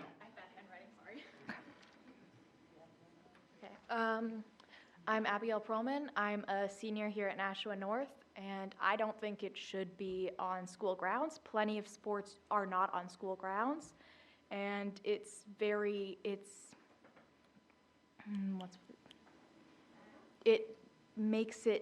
normalizes it, which it shouldn't be. Having rifles and guns is something that everybody graduating this year has dealt with their whole entire school career, and it's a fear. It's a constant fear. And this year with our lockdown things, we added in that when if a person comes in with a gun, you're now allowed to attack them to defend yourself. That was not previously a thing, but we've had so many shootings that they decided, okay, block your doors. And it doesn't feel right to me. I mean, I'm not a person that is generally around guns. I'm not going to know the difference if somebody's just walking in with a thing, or if they're just cleaning up, or if they're just out there when I'm around school. Thank you, Ms. Perlman.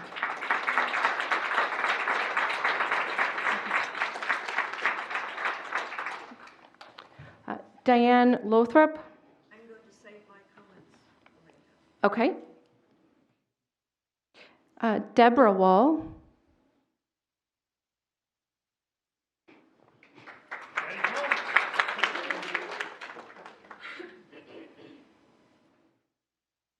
Hi. Deborah Wall, 23 Huey Street. I am a Nashua North parent. I, around 3 a.m. today, emailed everyone on the board. I don't know if you all got a chance to read that. I only got 2 responses. If you did all read that, then I won't go through a lengthy speech. I know there are a lot of speeches to come. Most of you know my reasons for wanting this off campus. What I did not tell you is that victim in the Assassin's game was my son, Matthew. He was holding a plastic water gun. It was green, orange, blue, whatever bright fluorescent color it was. It was mistaken for a real gun, as these air rifles could be. And someone tried to kill him. They had his hands around his throat, and he could have died.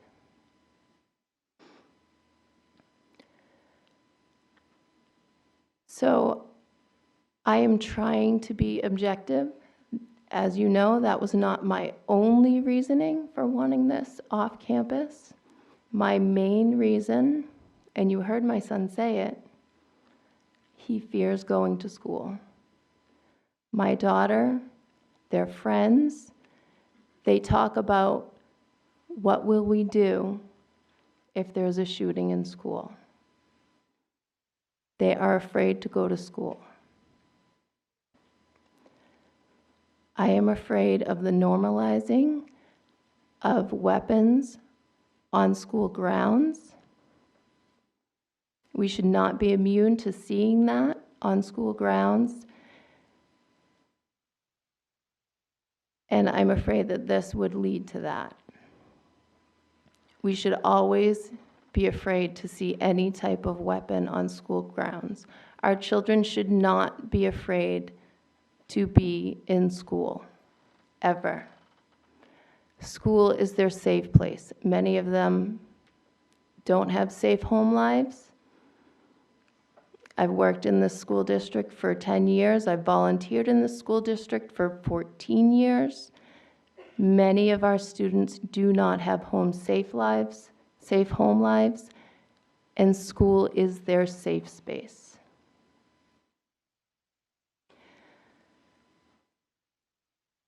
I had one more thought that I just lost.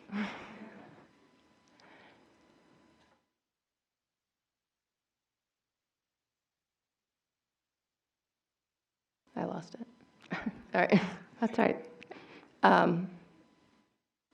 I implore you to change your vote and keep this program off of school grounds for the sake of our children. Thank you, Ms. Wall.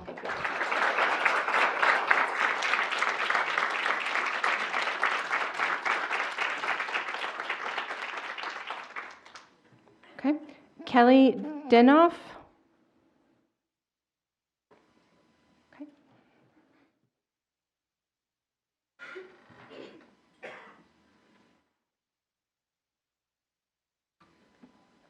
Thank you. I'm Kelly Dinoff. I'm from Sweet Meadow Drive. Is this as loud as it sounds? Yes. Good God. It's good. I'll try to keep this brief. I want to thank everyone for their thoughts and comments on both sides. I've heard some really intelligent arguments on both sides. Cadet Colonel Landry, I've known you for a few years. You've been very well spoken, and it's just wow. Good for you. I've grown up in a military family. My father served in both the Army and the Marines. I've had family members in several different arms of the military, and I have such fond memories of being with them and such respect for veterans. My father was commander of his VFW post for many years. I am so in support of the JrROTC program. I am in support of this marksmanship program. I think it's wonderful training. I think what you deserve is the best facility possible. I really wish that Dr. Bastoni had been mobilized back in February or November, and I think we wouldn't be in this place right now. The information she brought to light today was so enlightening. That being said, I do not think that this is the best place for this program. Everything she said from the top down says that this should be an indoor program. That's the best training for you because that's where you're going to be competing. If you're going to compete, you should compete in the environment. You should be training in the environment in which you're going to be competing in. You wouldn't ask our hockey team to practice on the football field. You wouldn't ask our swimmers to train on a basketball court. Why are we going to ask you to practice outside in conditions when you're going to be competing indoors? And Major Newton, you talk about serving the nation and community and instilling citizenship. You have less than 100 students in your program. We have 1,700 students here. A lot of them are uncomfortable with this program being here.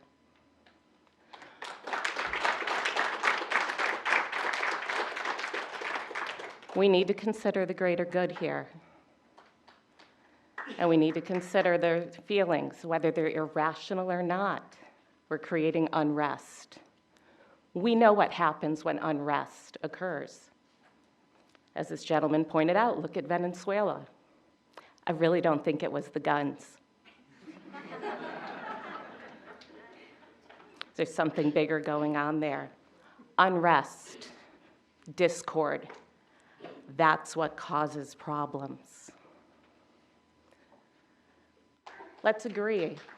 They deserve a good facility. Let's give them what they deserve. Give them a good facility. Let's give them Horse Pond. Thank you. Thank you.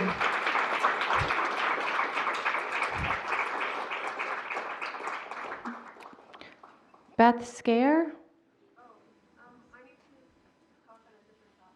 Okay, I'm going to mark that down and I'll call you back later. Stephen Scare. Okay. Jan Schmidt.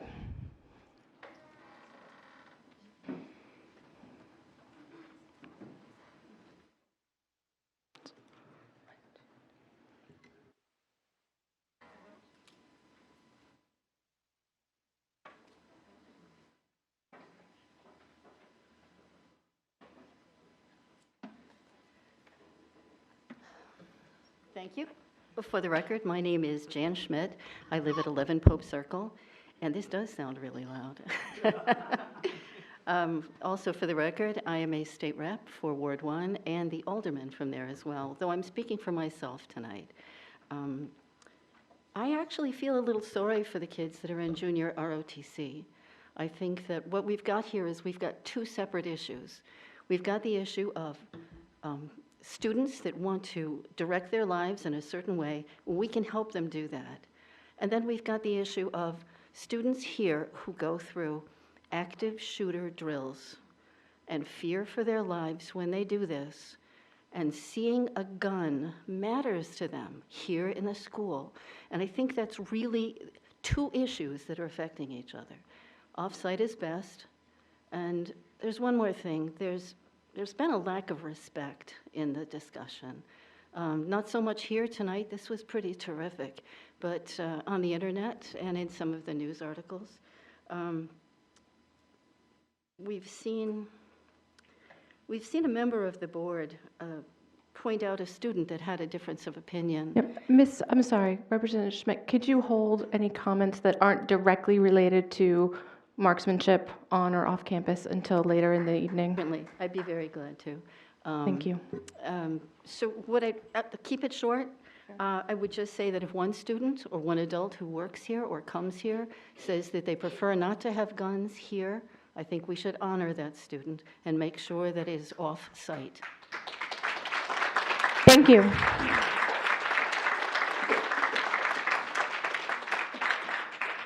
Okay. Anthony J. Nino, Jr. Okay. Oh.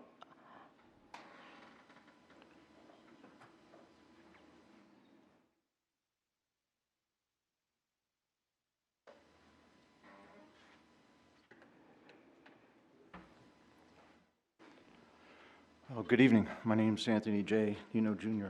I live at 0 Willow Lane in Amherst. My 8th grade daughter goes to school here in Nashua. I'm here to speak because what happens here in Nashua has a tremendous impact around the state. And so I think what we're looking for is the right environment in which to hold a class. Now, we can't have this board meeting outside in the rain. It's the wrong environment. And like one speaker said, we can't go swimming in the gymnasium. It's just not going to work. Now, for marksmanship, I mean, marksmanship teaches a lot of good things. Teaches discipline, teaches situation awareness, and I don't mean just where my feet are. I mean extended awareness. What's happening 100 feet away, maybe even 1,000 feet away. And it teaches safety rules, safety discipline. Now, I have 3 children. One's in college. My youngest is in 8th grade. I've taught every single one of them how to handle a steak knife as soon as they were able to physically hold it, because that's something they're going to be doing in the kitchen and do at this time. By age 12, every one of my kids knew how to handle a butcher knife so that they could carve up a watermelon. And I'm proud to say that my 14-year-old daughter, well, my oldest when she was 14, showed up an adult with a knife this big. The adult couldn't carve up the watermelon. She said, "Here, let me have that." And she did, because she was properly trained and properly trained in the right environment.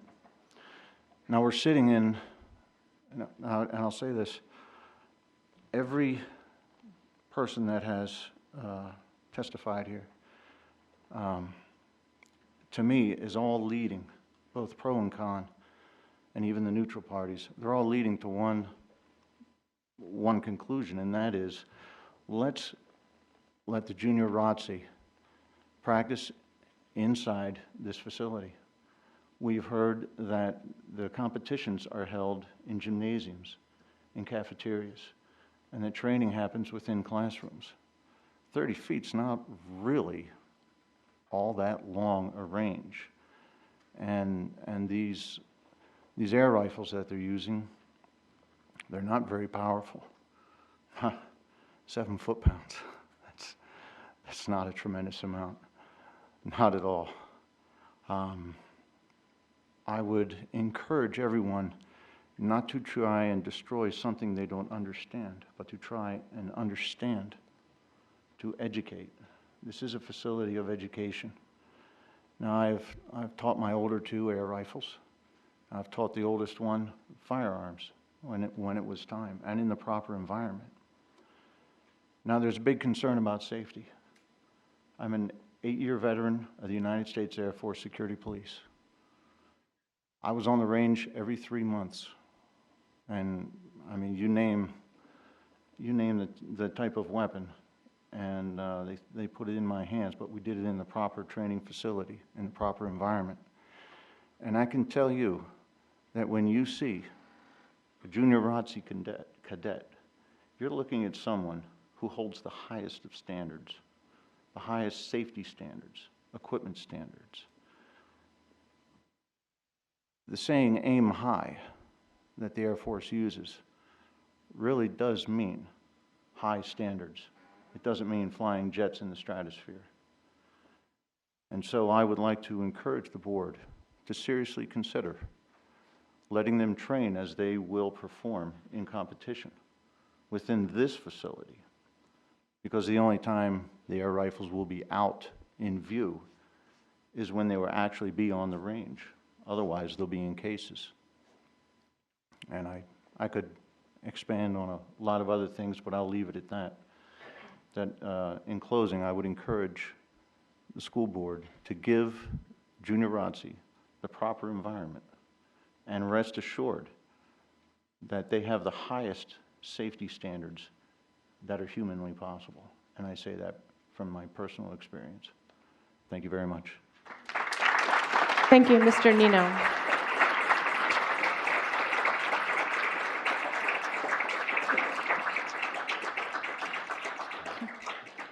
Is there anyone else who did not sign up to speak on the junior ROTC who would like to speak at this time? Okay, I saw a hand right there, and then we'll go you, young lady, and then you, sir, and then in the back, and then Mr. Gillis. Okay? And then there's a couple more in the middle, but you have to wait a second.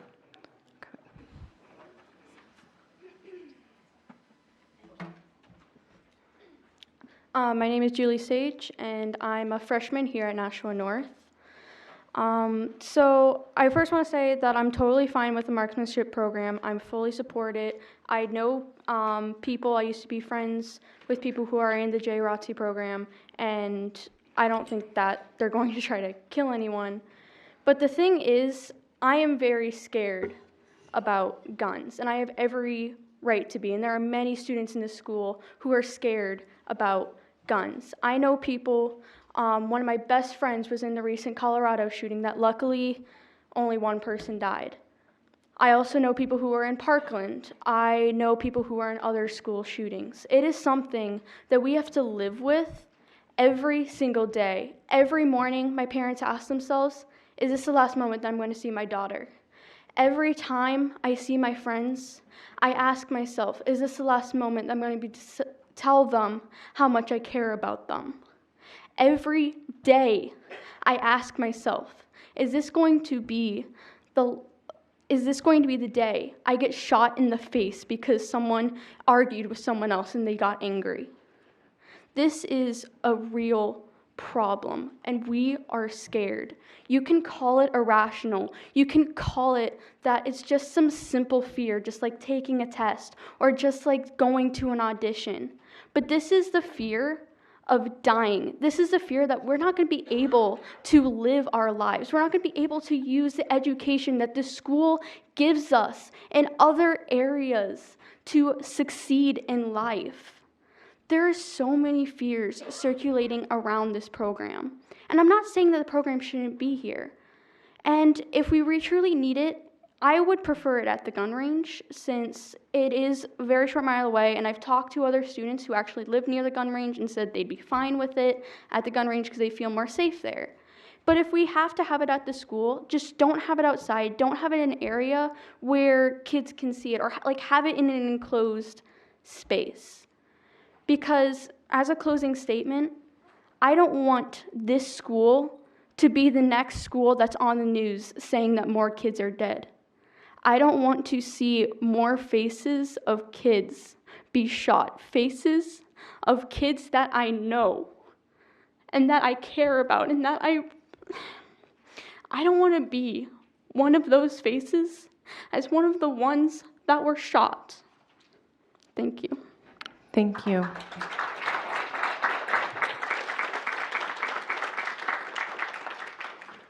Okay, the person there in the black sweatshirt, did you still want to speak? That's you, yeah. UNH. And if you could just say your name, please, if you're a student or a community member. Hi, everyone. I'm Dan Marino. I'm a senior here at Nashua North. I live at 21 Nova Road in Nashua. Now, I know a lot of facts have been stated, both for and against where to hold this program. I have a lot of respect for JrROTC. I think it's an amazing program here at Nashua North.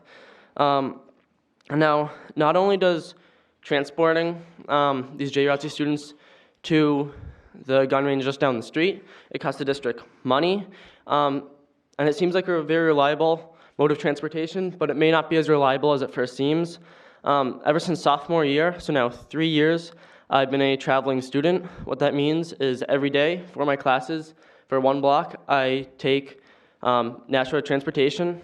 The school bus is provided from Nashua North to Nashua South, and on almost a weekly basis, one bus is either significantly late to the point where it impacts my scheduling, or it just won't show up altogether, in which case another bus will have to turn around, come back, and pick us up. So I see this as a big impact, given that many students live very busy lives. I know I personally work about 30 hours a week, and I know many of my friends work even more than that. So I just wanted to point out that as a concern as well. Thank you. Thank you, Mr. Marino. The gentleman in the far, my left corner.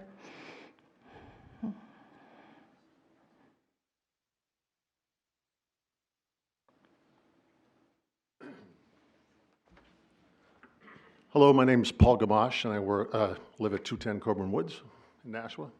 A couple of the points I just want, after listening to a lot of people, and I don't want to disparage anybody for their feelings of feeling unsafe in a school, because times have certainly changed, and we know that in the news we see school shootings, and everybody's horrified by it, me included. I'm a staunch Second Amendment supporter. I have several firearms. I just want to, there's a correlation being made with guns and the airsoft rifles that are being used. I don't know that a lot of people know that you have to be 21 years old to buy an air rifle. You can take that, I could buy an air rifle, and I could hand it to a 6-year-old, and it would be perfectly legal. So when you're considering guns, you can't put them all in the same group, to me, anyway. A firearm is a much more lethal weapon than an airsoft rifle, and I think we've already discussed that. The force and everything for the BBs and the pellets is a whole thing, a scientific thing. But I just don't want people to group firearms, rifles, and shotguns. These guys are shooting at 30 feet. That's 30 feet? Is that what? My boat is longer than 30 feet. So, and I'm not joking, I have a 36-foot boat. So I'm used to going down, I go to Sig Sauer all the time, and I'm shooting out way past 100 yards.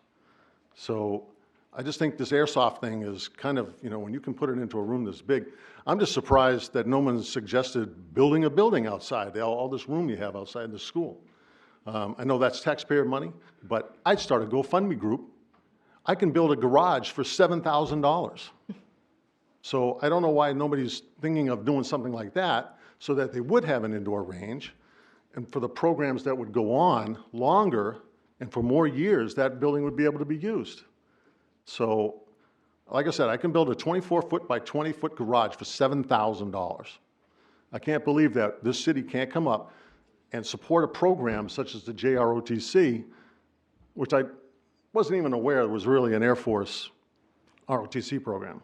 But because I was a military contractor for the Air Force for over 20 years, I worked on J-STARS, I've worked on all kinds of systems. And the other thing that I wanted to mention is that all the people that came and sat here, nobody looked at you people. Nobody looked up into the audience and said, thank you. You know, they all said, yeah, okay, we respect that and everything. But I'd just like to say, I salute you. I've worked with the Air Force. I've worked with the people in the Air Force, and they're some of the finest people that I've ever worked with in my life. So I hope that if you people are going to go into the Air Force, that I think that's very commendable, and I applaud you. And that's all I want to say. Thank you.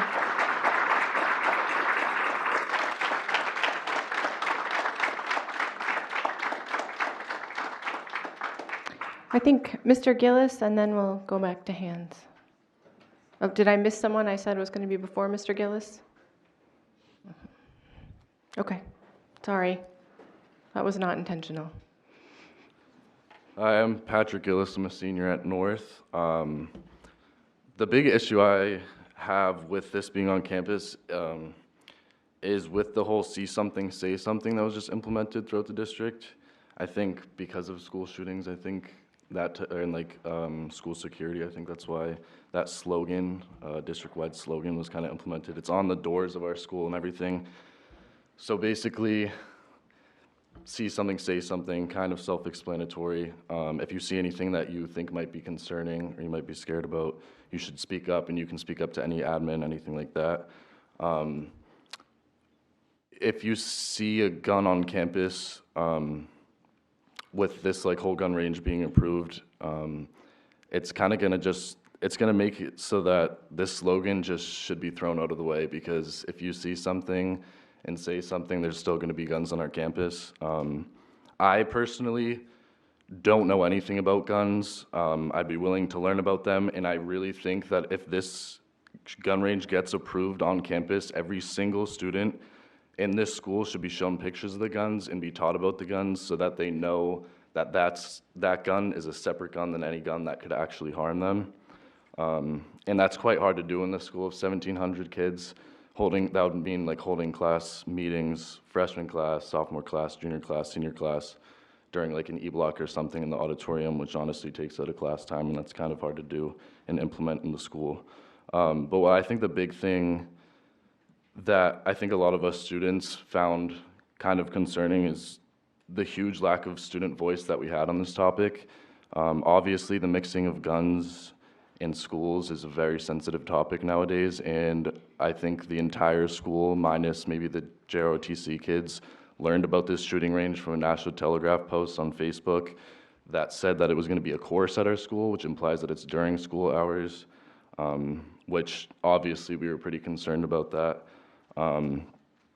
And I know I'm not saying the JrOTC program or anything like that hid that from us, but a student shouldn't have to watch a 3-hour board meeting on a Monday night to realize that a gun range, like a literal gun range, is being approved on our school grounds. And then I think it's also important to consider just some like rules we have in our school, because I know a lot of people are saying like, oh, it's just like a 30 feet range or it's only pellets and all that. You literally cannot wear a bandana on your head or clothes with rips in them because it's distracting.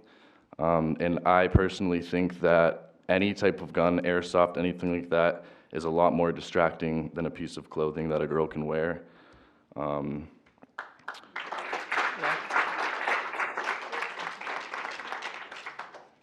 And I think any way to get a scholarship or go to school or make a life out of yourself should be offered at our schools. So I totally support the marksmanship program. I just don't support it at the school. And that's not even to say that I fear of getting shot at, that I think I'm going to get shot at school because of this marksmanship program, or that I have like an increased risk of that, or that I would even fear going to school every day if this was implemented. But I know students do, and I understand why students do, and that's why I'm saying that I don't think it should be on school grounds. And I think it's also important, the head of security of our district, Mr. Lessard, has stated that he doesn't support the gun range being on campus. And so if that doesn't say enough, I don't really think anything will. Thank you, Mr. Gillis. Okay, 1 second. Did I skip someone here in the middle that I said I was going to let speak? And then you, sir, with the umbrella. Oh, maybe it was you with the umbrella. No, it was this girl there. Okay, sorry.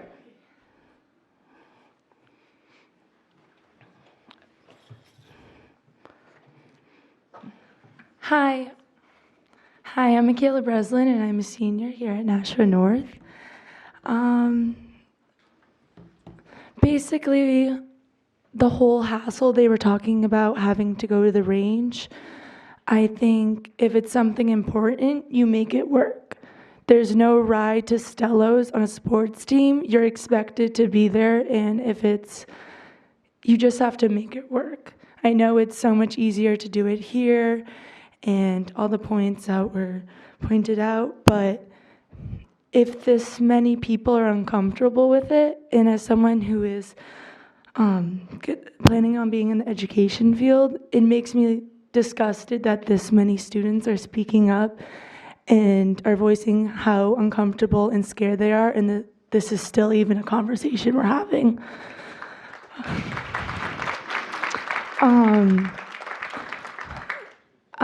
I am a senior, and I love this school. I love everything, and this is the complete opposite direction I would like to leave it in. Thank you. Yes, sir, in the blue shirt. I saw you back there in the black t-shirt. You're next. Oh. Okay. Hi, my name is Eric Frank, and I'm in Horizon Circle in Nashua. First of all, I do want to salute all the folks here in JrROTC because I think it's an important program, and I think that the young men and women who are part of this are fantastic. And I would never begrudge them certain parts or aspects of their training, whether it's exercise or marksmanship or learning how to use a boomerang. Maybe they do that in Australia. And, you know, there are other sports too that have danger, like knife throwing and so forth. But it's a world we live in. And it's the students. Somebody's yelling at me. Are you hearing me now? I'm too close. Am I too? Yes, sir. No, you're okay. Okay, thank you. Yes, if you look into the microphone, it picks it up best. Oh, okay. Thank you. I'll talk this way. I wanted to recognize the folks out there. The idea is that it is a different time period, and we do live in times where there are school shootings. And, you know, when do we put a security system in our house? After we've been broken into. When do we take measures against guns in schools? When would we put metal detectors in Nashua North? After a school shooting occurs. Things like that don't come up now when they should be to prevent, but they come up afterwards. So if this is allowed to pass, and I hear everybody, you know, and there are arguments on the, well, it would take a long time for me to get to the gun range. Well, and swimmers practice, and there are other sports that go off-site to practice. And there are a lot of sports in the Olympics. I'm a curler. I go to the Nashua Club to curl, but that, you know, I can't put one in my house. But anyway, the point being that also, I have a daughter. I have a 15-year-old who goes to the school, and she is deathly afraid of these things. Now, I have looked online at air guns, many types of air guns, and there are a lot of air guns that if I walked through that door tonight carrying one of the air guns that ROTC might be using, and I had this in my hand, how many people might feel afraid in this room? Quite a few, because it was a gun. It's a weapon, and that's what marksmanship is great. You can do it with slingshots, and guns are fine, and that's fine to have a place to do it in. I would want, as ROTC, to have a closed environment to do this in. But if the guns are going to be in school, and the room is going to have any type of window whatsoever, and unless you can guarantee that no students are ever going to see a gun walking around the school or in a classroom, and somebody walks in with a gun, they say, oh yeah, I'm just going over to the ROTC meeting. Oh, okay. You know, there has to be more provisions put in place than just, we'll lock them up.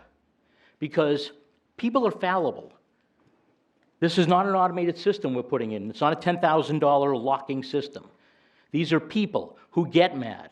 Even people in ROTC. Everybody has emotions. Everybody can get mad at one time or another. And even with a BB gun in an eye, in the temple, yes, that's not a lot of force, but I guarantee the person or people who say it's not a lot of force, if I pointed one at you, they wouldn't say, go ahead, shoot. Because it hurts, and it could hurt worse. It could actually, I had a BB gun when I was in Connecticut, one of my first jobs, and my manager took the BB gun and said, he didn't know it was loaded, and he shot himself in the palm. It went and lodged in his palm. He had to get it removed because the gun was close to that. Yes, it's 30 feet away, but will there be barriers? Will there be, and again, people are people, things happen. So I just wanted to raise that issue that I don't think it should be around, and somebody said it's a lot of kids here at Nashua North, a lot of young adults, and for them to be subjected to possibly seeing a gun after a few months of this debate is over and they start doing it, and all of a sudden somebody sees a gun, they freak out, gun. And it freaks out other kids. It shouldn't be in a school. Gun and school should not be together in any type of dictionary. That's just my thought. Thank you.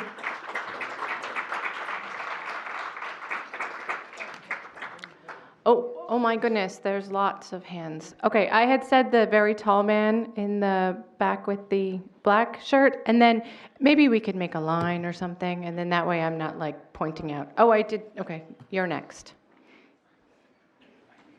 Hi, my name's Daniel Sage. I'll try to keep this short. Couple things. First of all, I grew up in Iowa. We actually, for our gym class, they would bus us to the National Armory, and we would have a shooting with actual .22 caliber rifles. That was a part of everyone's singles gym class. At the same point, a range at a school, we would never think about. For the distance, I'm almost, I don't understand how they're saying it's a mile away. Our track was a mile away. We ran to track every day. It was called warm-up. Your junior ROTC, you think you're not gonna run 2 miles when you go into the military? That makes no sense to me. So they're saying with a bus and everything, it's a 3-minute trip, it's 6 minutes. 6 minutes does not take out any amount of time. You're waiting that if you leave the school at the end of the day anyway. The other thing though is there's a lot of people talking about there's gonna be rules, regulations for safety. Right now in this room, there's about 150 people in this room. There's a sign at that door that says the capacity is 120 by the fire marshal, and there is a thing above the exit on the side that says the same thing. There's actually a law being broken right now on safety with the students in here. It's the same thing. My daughter, she's had where teachers have left for the day, 20 minutes, the class has been alone. There's students that come in during different E-blocks moving around. She's at one time had a class where there was 3 classes with 1 teacher in the auditorium to overlook because of the substitute shortage. Rules can be put in place. They can't always be followed, nor will everyone always stand up to make sure that they're followed. It is a safety issue. That's why it should be at a proper range.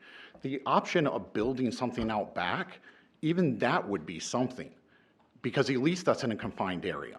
But to have it open and to say, oh, there's gonna be instructors, yeah, what happens when one's sick that day? Do you tell a couple students they're gonna go home? And for a program, if a program's worth it, you keep more than 2 people. Plain and simple. It doesn't matter what you go through. If you really want it, you want it. So that's kind of my thoughts on it, is that it seems weird to me that we're all talking about safety and everyone's talking about how responsible everyone is. And yet, like I said, the capacity. And with that, I'm going to leave the room. Thank you.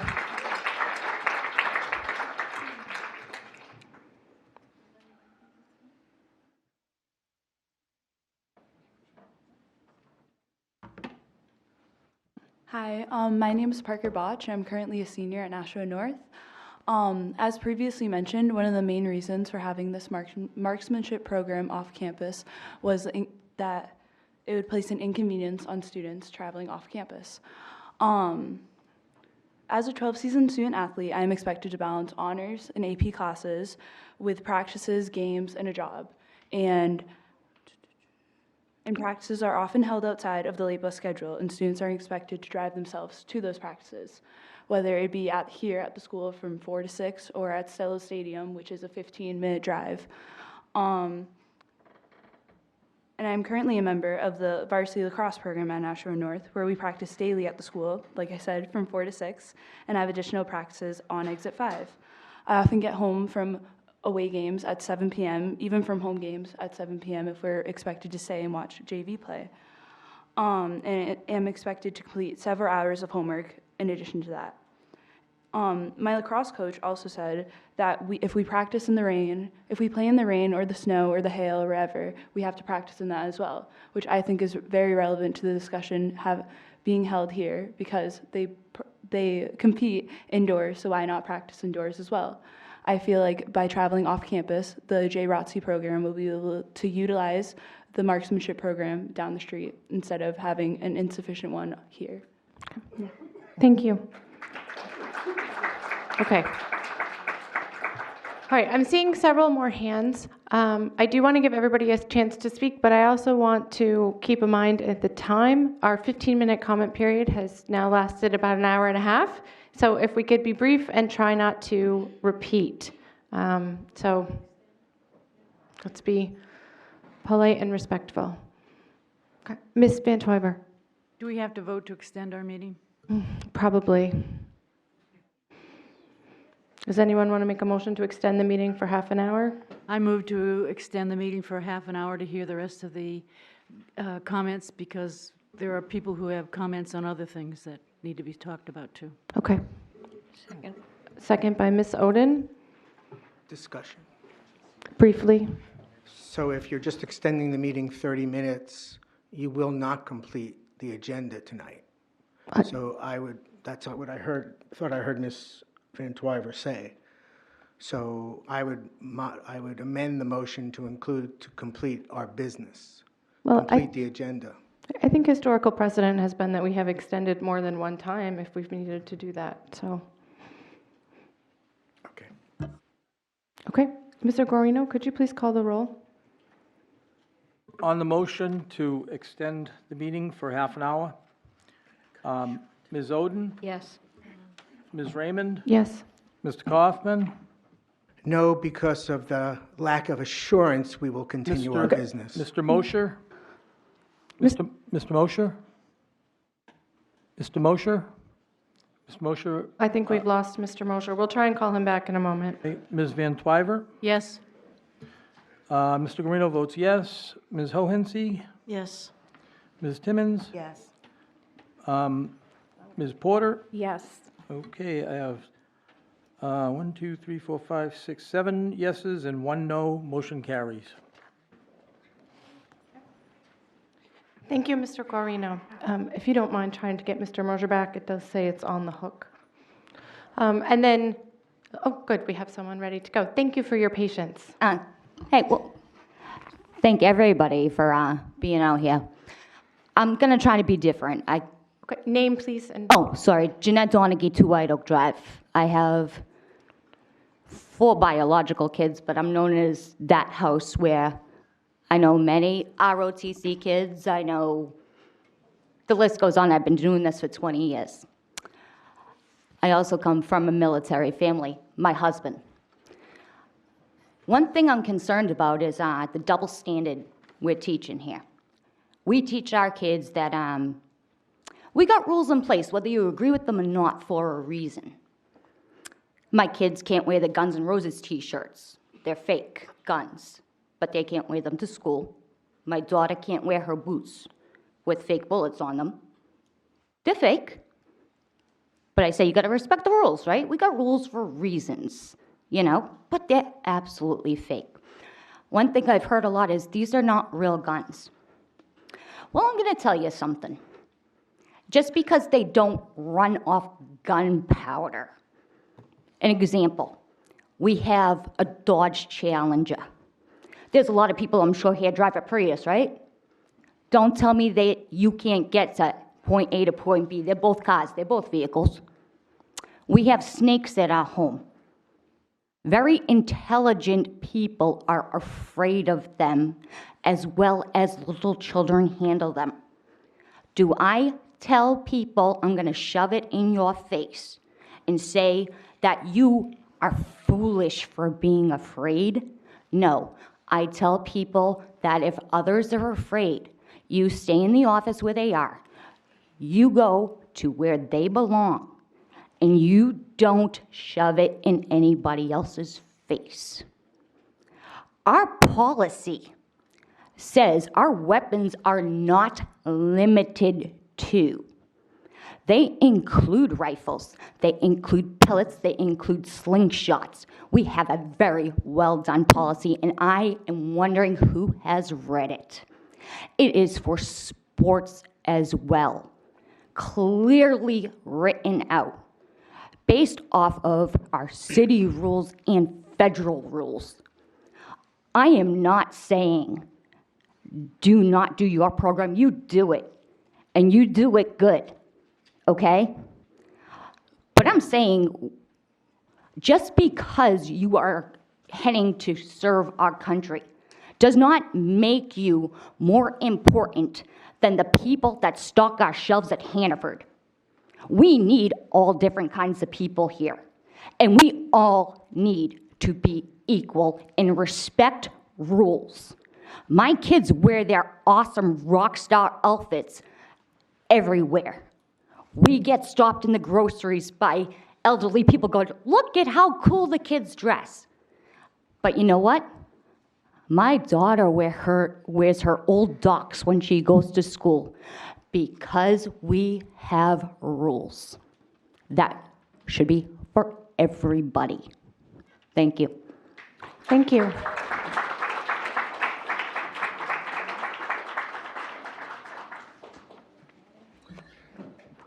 Thank you for your time. My name is David Dennehy. I live at 45 Sherry Ann Avenue in Nashua. We've heard a lot of good comments. I don't want to go over what we've already heard several times. I'd like to move this more toward the future, thinking about where are we going to take this.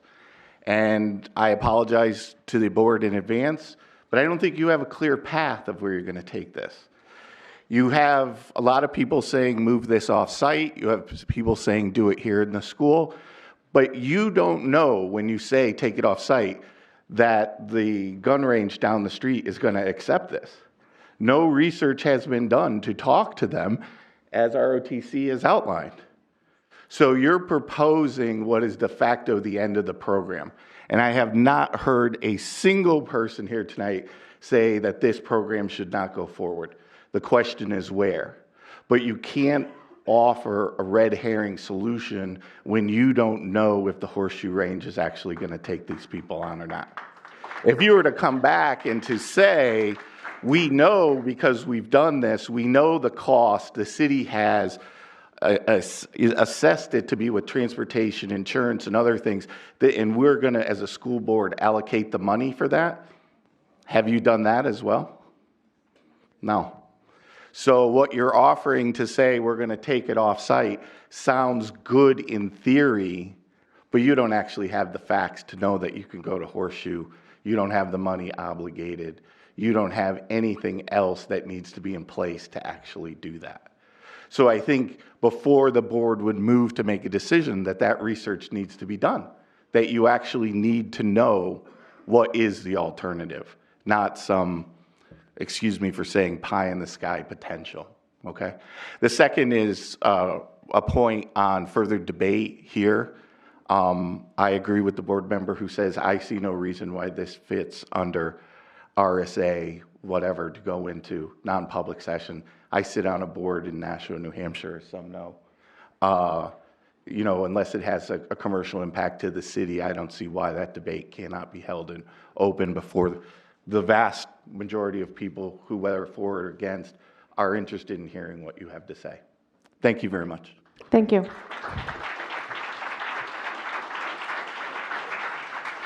Okay.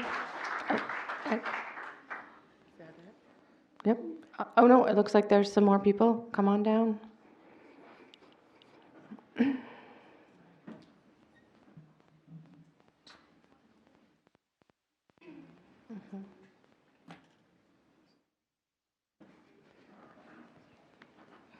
Hello. My name is Kate Pritchard. I live at 2 Pasadena Ave in Nashua. I have 2 children in the elementary schools at Charlotte Ave. And when I first heard about this, I know we're not at the high school yet, but we will be, so this was a great concern to me when I heard about this, and I wanted to know more. So I watched, even though I was not at the meeting, I watched the entire meeting. I listened to Major Newton speak about the guns used, and I watched him display it and talk about how we should put aside our emotions and look at this topic with logic and reason. So I listened to what is said tonight, and logic tells us that this is not something that needs to happen on the grounds of this school. Logic shows us that a lot of people are uncomfortable with this, and that logistically it could be better housed off-site of the school. It is reasonable that these students are uncomfortable with this. It is completely reasonable. It's not emotional. It is reasonable considering the climate in schools, the violence, the 2 school shootings that happened last week alone, that they would be uncomfortable and afraid and outraged. Everyone needs to have a say in this. Everyone deserves to feel comfortable and to have their needs met. If those needs can be met 3 miles down the road or 3 minutes down the road, then yes, logically that's the answer. But you also have to consider what is reasonably at stake. You have children, young men specifically in this country who are murdered because it was mistaken that they were carrying a weapon when it turns out to be a squirt gun or a candy bar or something like that.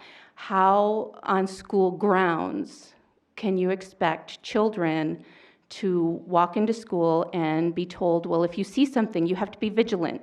If they are in a constant fight or flight mode, and if they are afraid at every second, how are you expecting them to get what they need academically? You can't. So I think I agree with a lot of people here tonight that this needs to be off-site, and that the Horseshoe Pond location really needs to be considered and prioritized, because it would just suit everyone's needs. Thank you. Thank you.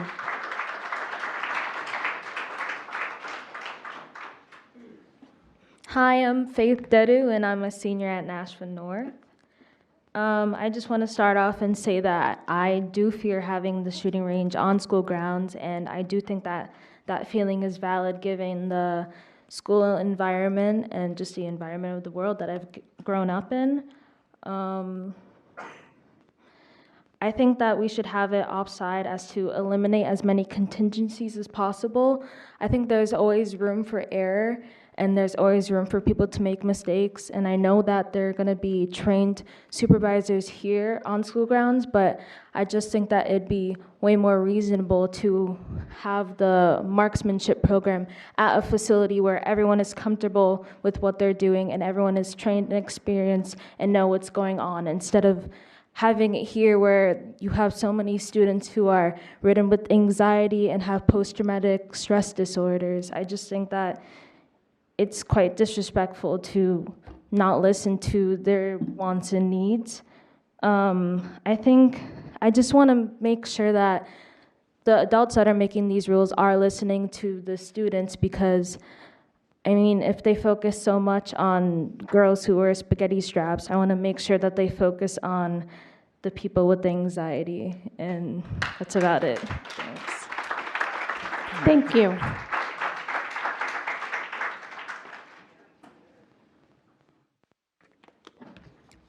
My name's Lexis Gayak. I graduated from here 2 years ago. I was cadet colonel of the JrROTC program here. In my experience with guns,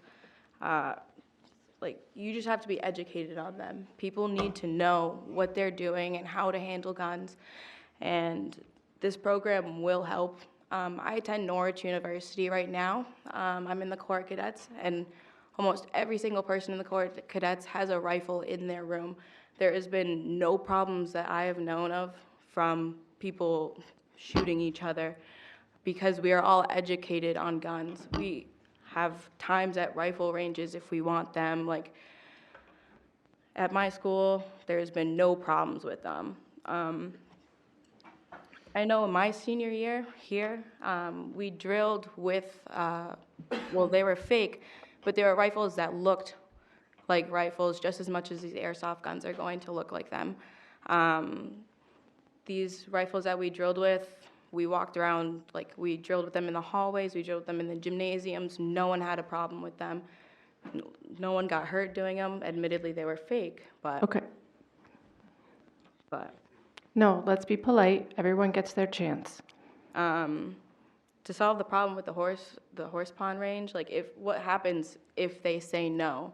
What would you guys do with the program? Are you guys just gonna throw the program away because you can't have it here? I think you should be, they should be able to have it in the classroom, because the classroom is big enough. And you guys can have the CTE programs help build a pop-up range, and that would give them an experience with building things, and also give the experience with the marksmanship program to the JrROTC kids. And they could have it in the classroom and keep the guns locked up in the classroom during every other time besides when they use them. So the guns would never have to leave the classroom besides when they were going to competitions, and that would be in a locked box when they leave the competition, or to go to the competition. And that would help with the problem of other students having to see them shoot the guns off on school property. The transportation issue was always a problem. It's even a problem with kids in sports, because I know personally, when I played sports here and I didn't have a ride, it was a very big struggle. And walking down the street, especially on a busy street, it's always a problem, like Broad Street is. But and having it here would help solve that problem. So if you guys just have it in the classroom, where only the people who are shooting the guns and helping to teach them shoot the guns see them, I don't see the problem in that. Okay, thank you very much.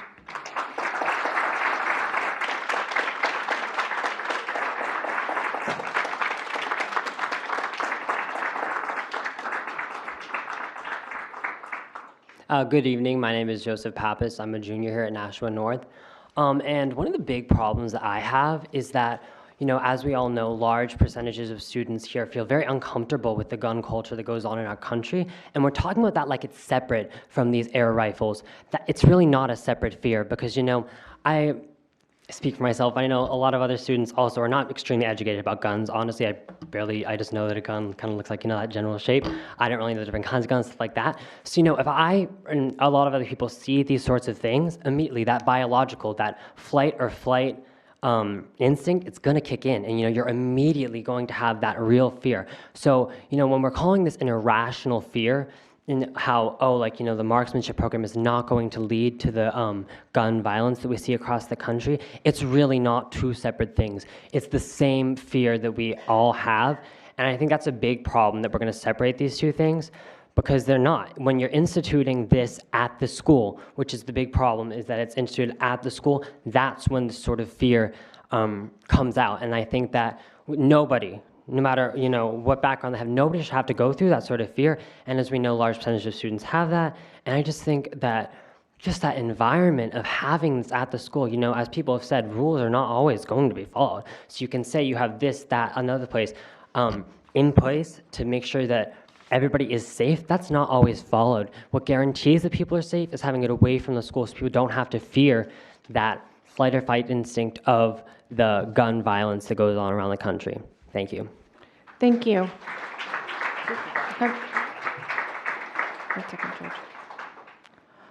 Okay. You, sir? Oh, wait. Either one.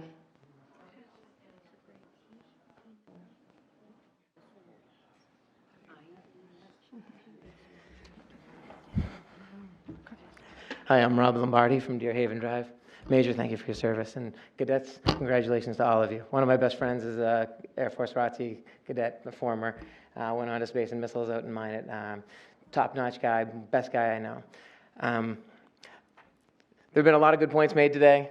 Some of them on the pro side have surrounded around, you just need to learn about these things. They're very safe. I have learned about some of them before.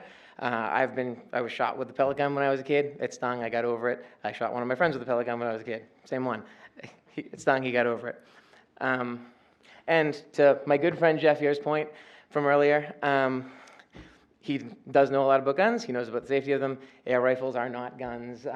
They don't, well, I take it back. They will provide the damage that a gun does. If you point it right up to somebody's eye and pull the trigger, there's a spectrum of damage that can be caused. I'm a scuba instructor and a licensed skydiver. I don't myself do irrational fear or succumb to it. I believe I have personally gained from overcoming my irrational fears, looking at the statistics, becoming familiar with them. But to the young woman with the snakes point earlier, I would never throw someone out of a plane just because I know that it's safer than driving to the drop zone, which it is. You should all go down to Pepperell, great place. One of my favorite activities, if you ask me about it, I'll show you way too many pictures. It's on my phone.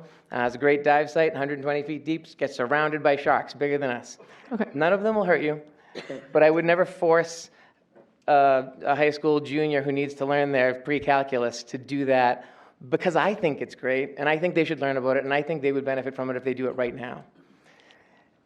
I'm an old guy. When I was younger, they said stuff like, well, driving a car, kills way more people per year than guns, so it's all irrational fears. But I'm old, and that's not true anymore. We were talking about Cadet Colonel made several great points, made them pointedly, pointed out all people's irrational fears. And like I said, I don't do irrational fears. I jump out of planes, I swim with sharks. But I've looked at the statistics, and I accept rational fears. And these kids have rational fears. They have a reason to have something else going on in their head while they have raging hormones that they're trying to get through to figure out how to get through their math class and their history classes.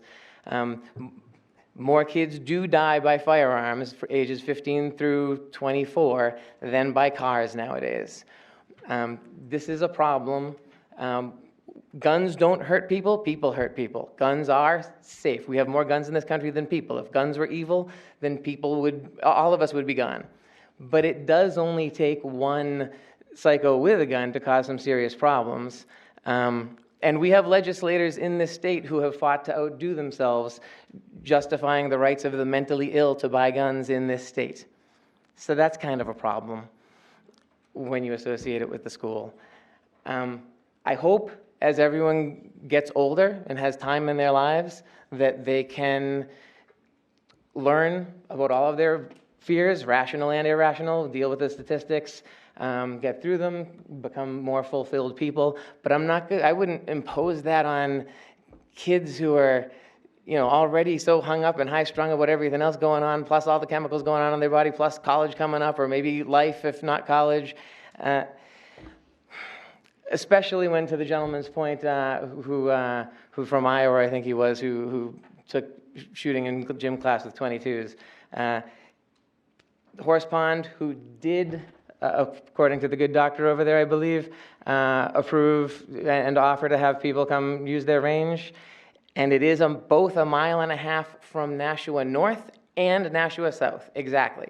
It's 1.5 miles jog from Nashua High, North and South. And when my buddy was in Air Force ROTC, they had a strict physical fitness requirement, more so than marksmanship.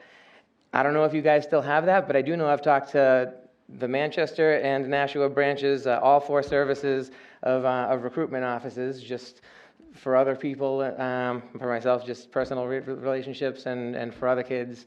And all of them, every single one of them have told me that physical fitness is an issue for as far as getting viable recruits to join each one of their services. And 1.5 miles is not that bad. I'll jog it with you. So that's basically all I have to say. Thank you so much. Okay. Yes. Oh, I'm sorry. Mr. Eid? Hi, I'm George. So student voice was brought up and how many students feel uncomfortable with the program being held at the school north. Well, I'm a student and I would feel comfortable with the JrROTC running this program. There are a lot of people talking about not seeing weapons at their schools, but we already do. We see police officers walking around with handguns every single day, and we recognize them as such. We know that these are police officers and the weapons are in their right hands. And this JrROTC program and their majors and cadets are perfectly qualified. They're not going to be the type to shoot themselves in the hand, for example. These are some of the most honorable and disciplined students that the Nashua schools have to offer. I've known these kids, and if need be, they would run 5 miles to make this program happen. But it's just unnecessary, especially when they would not even be visible during the day. The weapons would not even be visible. They would be locked and managed, and the transportation and procedures will be followed to the letter. So as we consider what's best for our students, let's not make a decision solely based on emotions, but what's fair and perfectly reasonable for the Nashua School District. Thank you. Thank you, Mr. Eid.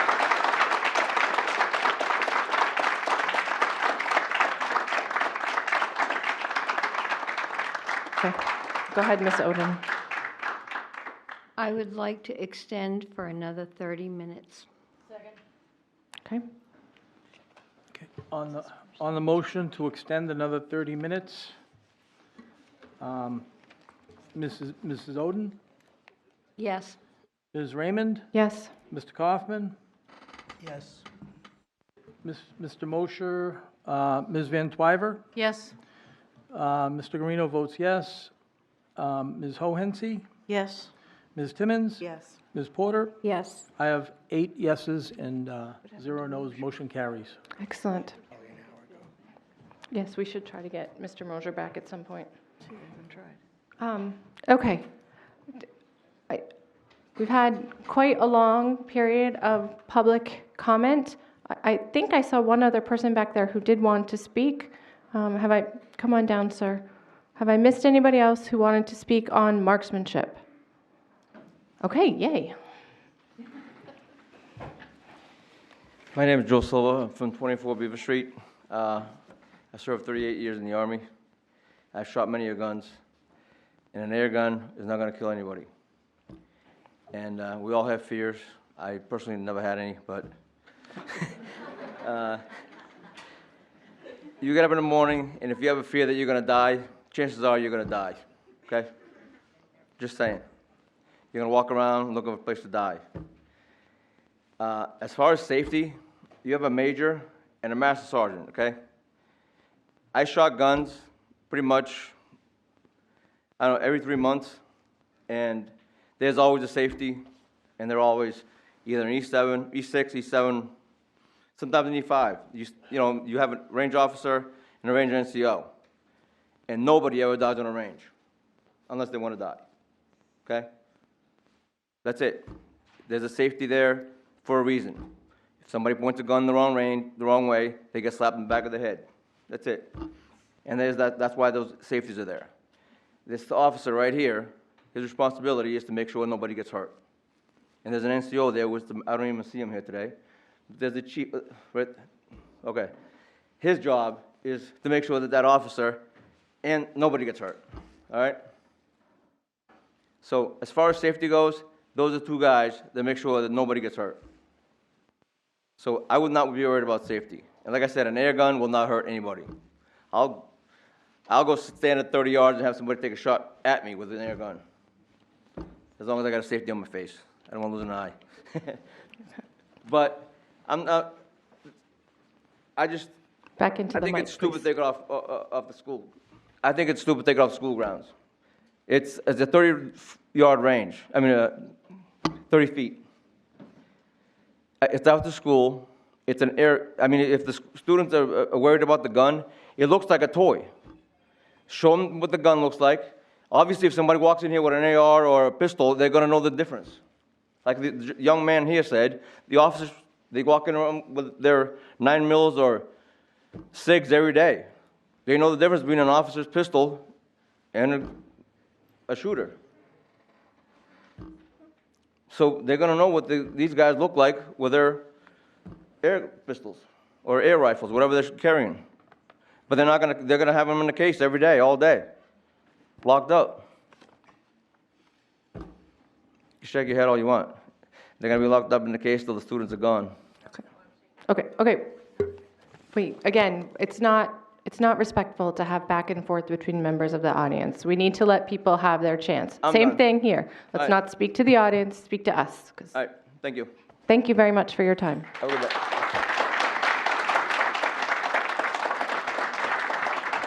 Okay, yes.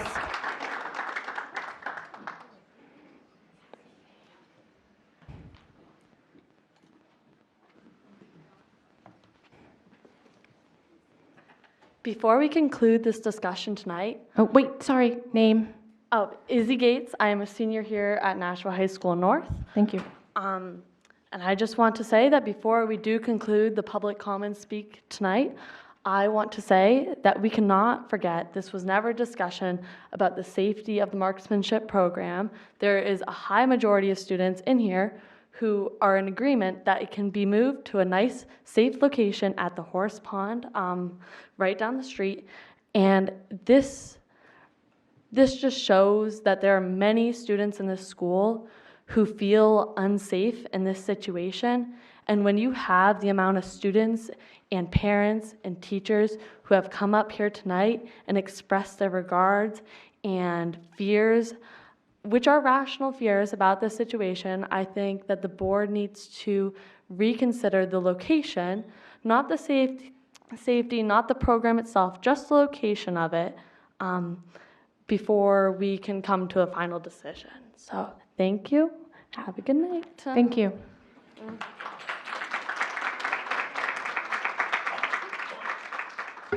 Okay.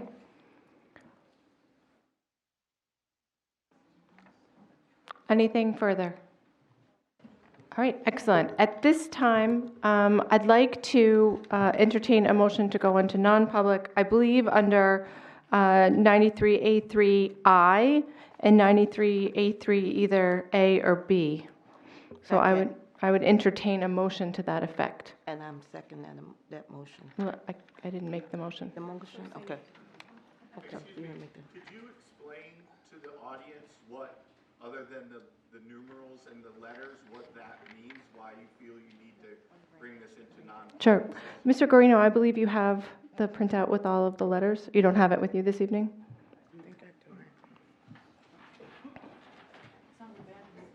Right, but not I. And I think I is one of the reasons based on some of the new information we have.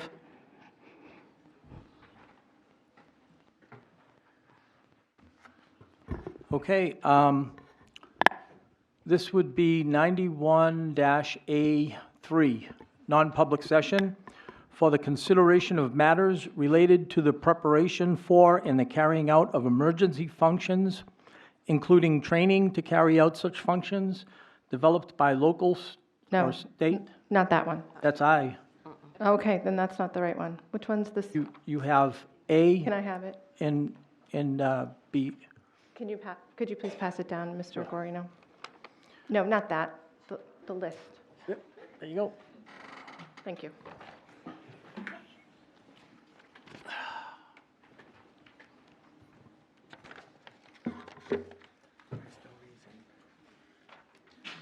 Yeah, it is that one, if we get far enough down it.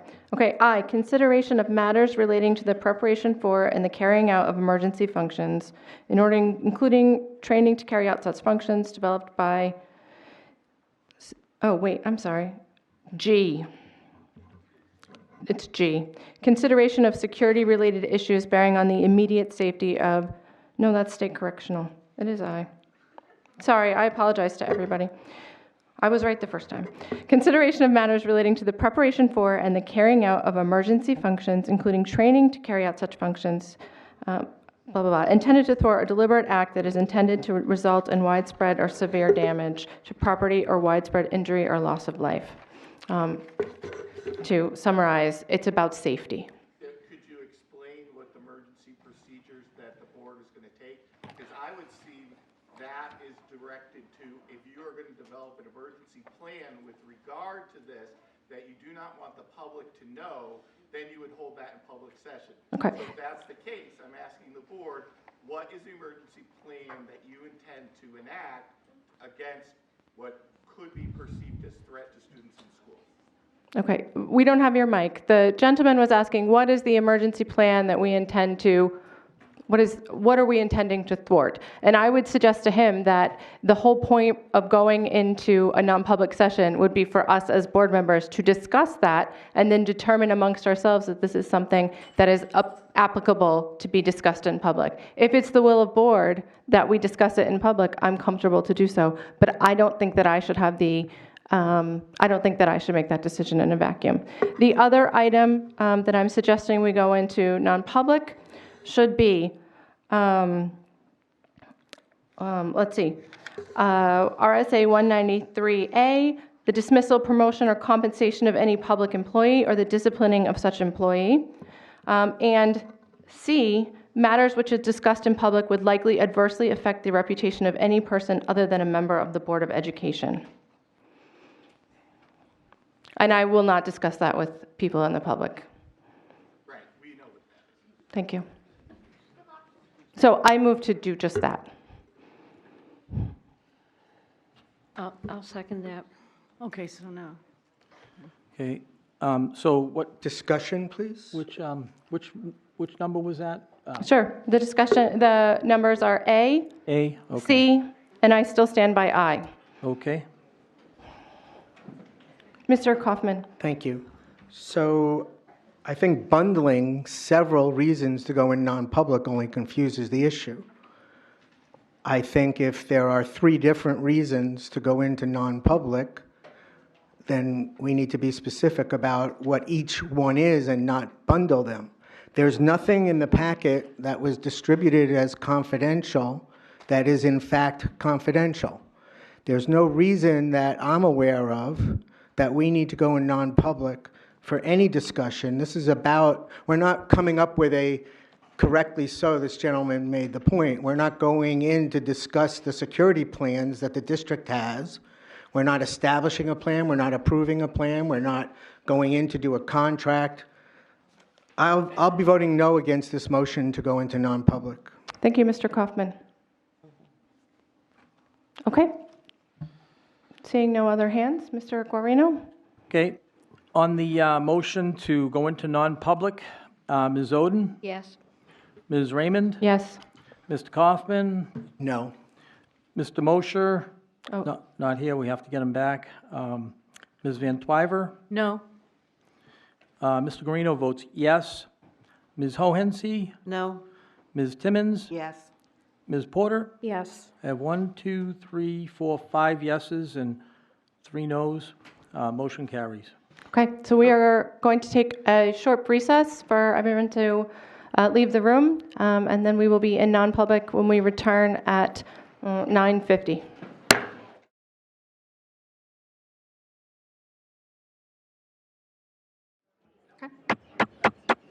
It is now, oh goodness, it's 10:41 p.m. and we are back in public session. Ms. Van Twyver. Madam President, I move that we temporarily Seal put the minutes. Seal the minutes. Oh, I'm sorry, you're correct. All right, sorry. Move to seal the minutes. Second. Thank you, Ms. Honsi. On the motion to seal the minutes, Mrs. Oden? Yes. Ms. Raymond? Yes. Mr. Kaufman? Yes. Mr. Mosher? Yes. Ms. Van Twyver? Yes. Mr. Guarino votes yes. Ms. Hohensee? Yes. Ms. Timmons? Yes. Ms. Porter? Yes. Motion carries 9-0. Okay, thank I'd you. like to make a motion.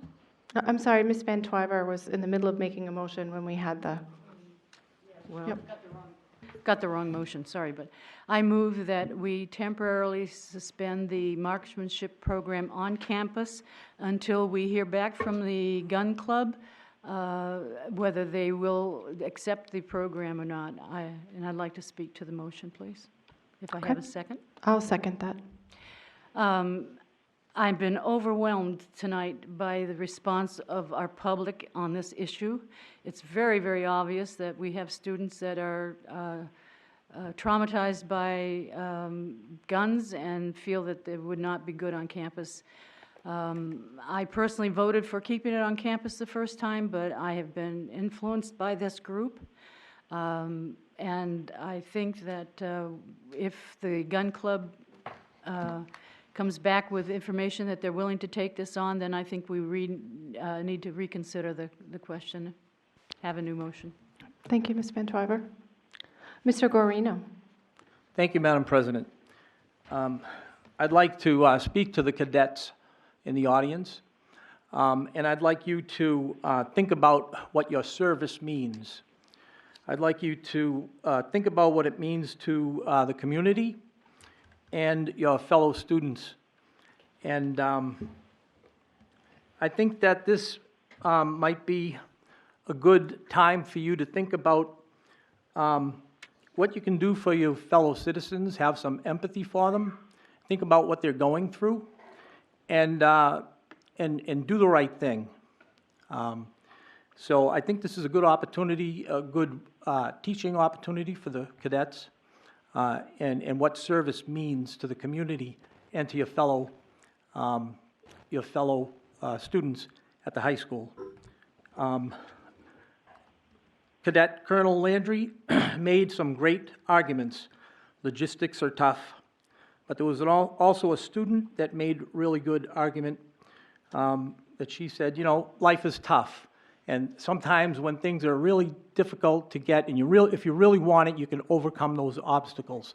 So this is a great opportunity to overcome those obstacles and find out about the Fish and Game Club. It's a win-win situation. If you move it to the Fish and Game Club, find out, get the information you need. It's a great opportunity, a win-win situation. The students won't have it at the school because they're uncomfortable with it there, but yet you'll have your marksmanship program. So I think it's a great opportunity. Thank you. Thank you. Ms. Hohensee. I'd like to move to amend the motion to allow the program to continue in the classroom with the windows blocked, with an SRO escorting the guns if they ever move within the building, but mostly they will stay in the classroom until this information can come back so we don't derail what we set in motion. Second. Madam President? Yes, Ms. Van Twyver. I don't believe that motion is in order because it's completely different than what I proposed. Yes, your motion was to suspend the program until we Correct. hear back, and yours is to allow it to continue, so they are at odds. Well, I'm amending the suspension part, still getting the information, but in the interim, that they could keep it in the classroom. I imagine we're going to get the information back pretty fast. Okay, well, So that way we're not terminating them. We don't have the information to go forward, and we shouldn't be making a decision until we have the information. And there is a problem between the Fish and Game wanting us to make a decision, and then they'll make a decision, and we want them to make a decision before we make a decision. So there is a little bit of a logistical problem there. So in the interim, to help the students feel that there is no security problem and they feel safe, if those, whether it's the color guard rifles or whether it's the air rifles, if they move out of that classroom in SRO escorts, so that no student would ever be faced with any kind of a trauma. And they'll be double locked in the classroom. If there's going to be a range practice set up before we can get this information back, all the windows will be covered and somebody posted at the door, so that the students can't have a problem, or I'm hoping they wouldn't have a problem. Okay. Is that second? Thank you, Ms. Hohensee, for that. But I do believe that your motion to amend is at direct odds with Ms. Van Twyver's motion to suspend the program, because you're saying continue the program on campus, whereas she's saying suspend it until we get more information. So both motions can't stand at the same time. We need to take a vote on Ms. Van Twyver's motion, and then if you wanted to make a different motion, you would be able to. Excuse me, but I think if I make an amendment, I'm changing her motion. If my amendment fails, then her vote gets. Okay. Are you appealing the ruling of the chair? Yes. Okay. Let's take a vote on the appeal of the ruling of the chair. My ruling is that Ms. Van Twyver's motion and Ms. Hohensee's amendment cannot stand together because they are at odds. May I make one more comment? If you vote on hers and it passes, then mine won't even have a vote. This way mine gets a vote and then hers gets a vote. Yeah, but Ms. Van Twyver raised her hand and spoke first. So. Okay, so let's get this straight. A yes vote would agree with the chair. Is that correct? No, No, she's okay. appealing the she's ruling of the appealing. chair. So a Okay. yes vote would say that Okay. we would continue discussing Ms. Hohensee's. Okay, so a no vote would agree with the chair that the amendment is in odds. Okay, Ms. Oden, Say that again, please. if a no vote would agree with the chair that Ms. Hohensee's amendment is at odds with the original motion and cannot stand. A yes vote would agree with Yes Ms. vote would agree. Hohensee that I am Okay. wrong. Thank you. So, Ms. Oden? No. Okay, Ms. Raymond? No. Mr. Kaufman? Yes. Mr. Mosher? Oh. Ms. Van Twyver? No. Mr. Guarino votes no. Ms. Hohensie? Yes. Ms. Timmons? No. Ms. Porter? No. I have 2 yeses and 7 nos. The appeal? The appeal loses and the chair's ruling stands. Thank you. Was there any other discussion on Ms. Van Twyver's motion? Yes. Okay, Mr. Mosher? Could you speak up, Mr. Mosher? You're coming through quite softly. Yes. Fine. I believe that what we should do is to vote up or down on Van Twyver's motion and get that settled. And then look at Hohensee's motion and realize that would modify Van Twyver's motion, which was passed or failed, whatever the case may be. Take them one at a time, not put one on top of the other, because that doesn't fly. Thank you, Mr. Mosher. One or the other. You get one first, and then you get the second one, and see if that flies. Okay. Thank you very much. All right. If there's no further discussion on Ms. Van Twyver's motion, then I think we're ready for the roll. Okay, this is a vote on the motion that Ms. Van Twyver made to temporarily suspend the marksmanship program until the district gets more information from the Fish and Game, until we hear back from the Fish and Game Club regarding the program. Okay, Mrs. Oden? Yes. Ms. Raymond? Yes. Mr. Kaufman? No. Mr. Mosher, Yes. Ms. Van Twyver, Yes. Mr. Guarino votes yes. Ms. Hohensie, No. Ms. Timmons, Yes. Ms. Porter. Yes. I have 7 yeses and 2 noes. The motion carries. Excellent. Thank you. Yes, Mr. Guarino. I move to suspend the rules to take up the business of human resources that was voted on today. Okay. And you second that, Ms. Timmons? Okay. Mr. Kaufman? I'll be voting no on this. I think we've all had a long night, and we should adjourn. That will be my preference. I'll be voting no to suspend the rules. And then if the chair is kind enough and to recognize me, I'll make a motion to adjourn. Okay. Thank you, Ms. Van Twyver. Is there any reason why this couldn't wait until the next meeting? Yes. Dr. Mosley, please go. Yes. I think that we have some people who are accepting positions who need board confirmation before they can resign their positions. Okay. Any further discussion? Okay, I think we're ready. On the motion to suspend the rules to take up human resources, Mrs. Oden, Yes. Ms. Raymond, Yes. Mr. Kaufman, Yes. Mr. Mosher, Yes. Ms. Van Twyver, Yes. Ms. Hohensie, Yes. Ms. Timmons, Yes. Ms. Porter, Yes. and Mr. Guarino votes yes. I have 9 yeses and 0 noes. Motion carries. Okay. I'd like to move to accept Colleen Hussey for Assistant Principal at Fairground Elementary School for the 2019-20 school year at an annual salary of $74,750. Second.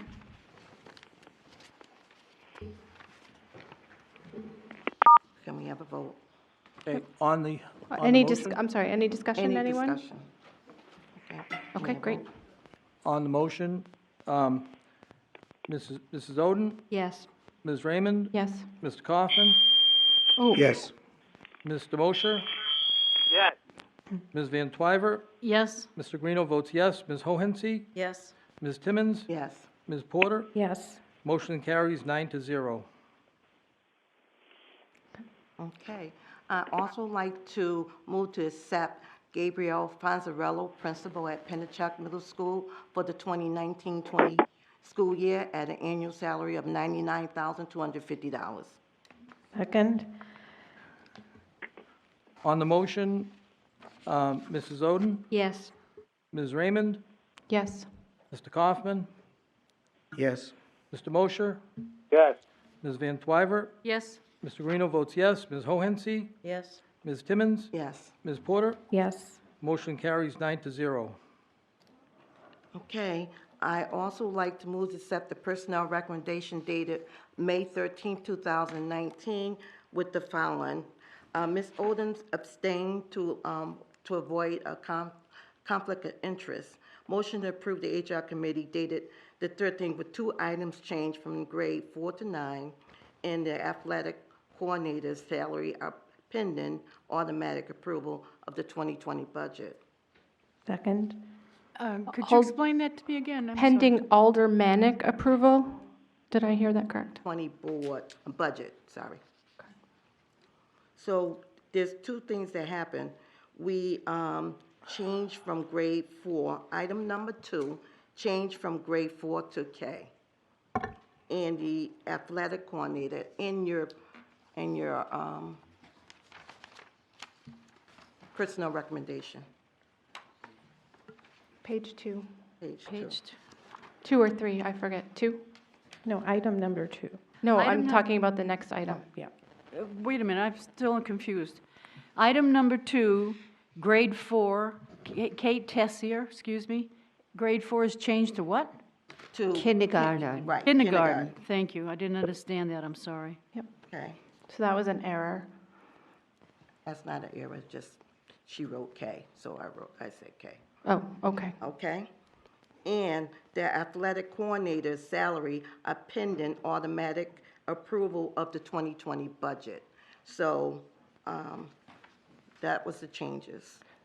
So just to clarify, because I was in that meeting, we've approved our 2020 budget, but the aldermen have not. Right. So in order to give those salaries, we need the aldermen to approve our budget. For the athletic. For the athletic people, the coordinators only.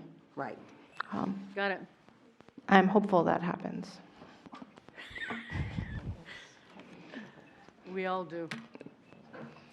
Did you get a second for that? Ms. Porter? Ms. Porter did. Thank you. Are you ready for the vote, Madam President? I am. Okay.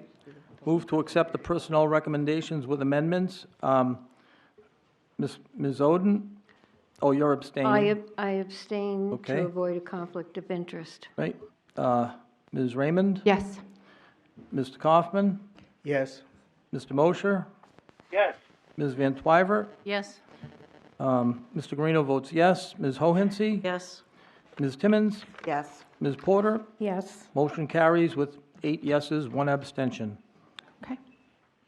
And the next meeting for the HR committee will be May 28th at 6 p.m.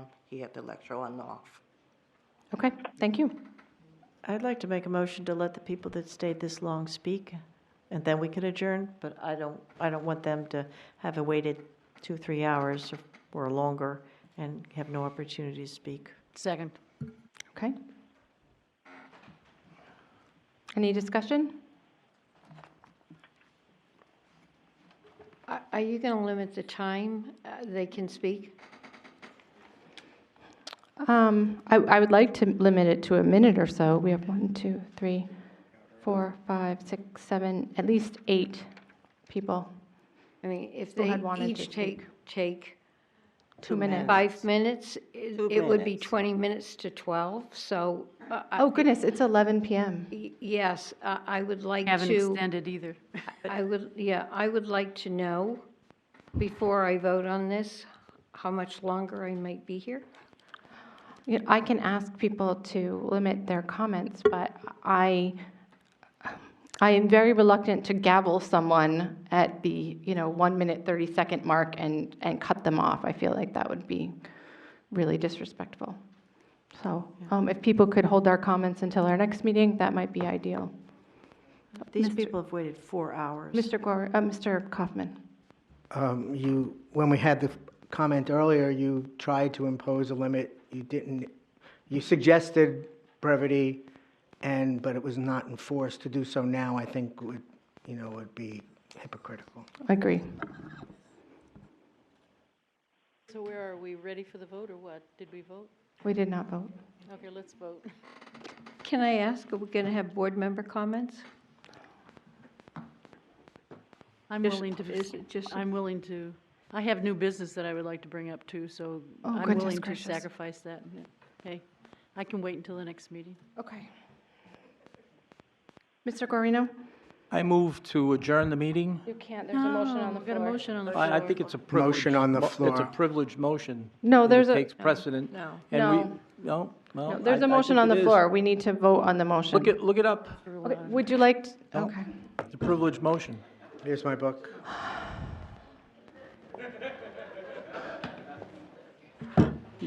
The business, we can take up that business at the next meeting. These people have been waiting, Mr. Guarino. Look it up.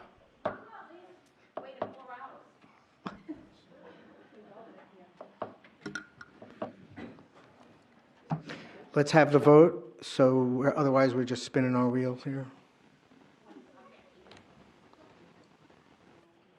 I agree. However, I'm seeing Ms. Van Twyver look it up in her book. May take a while, but I don't think that it's appropriate.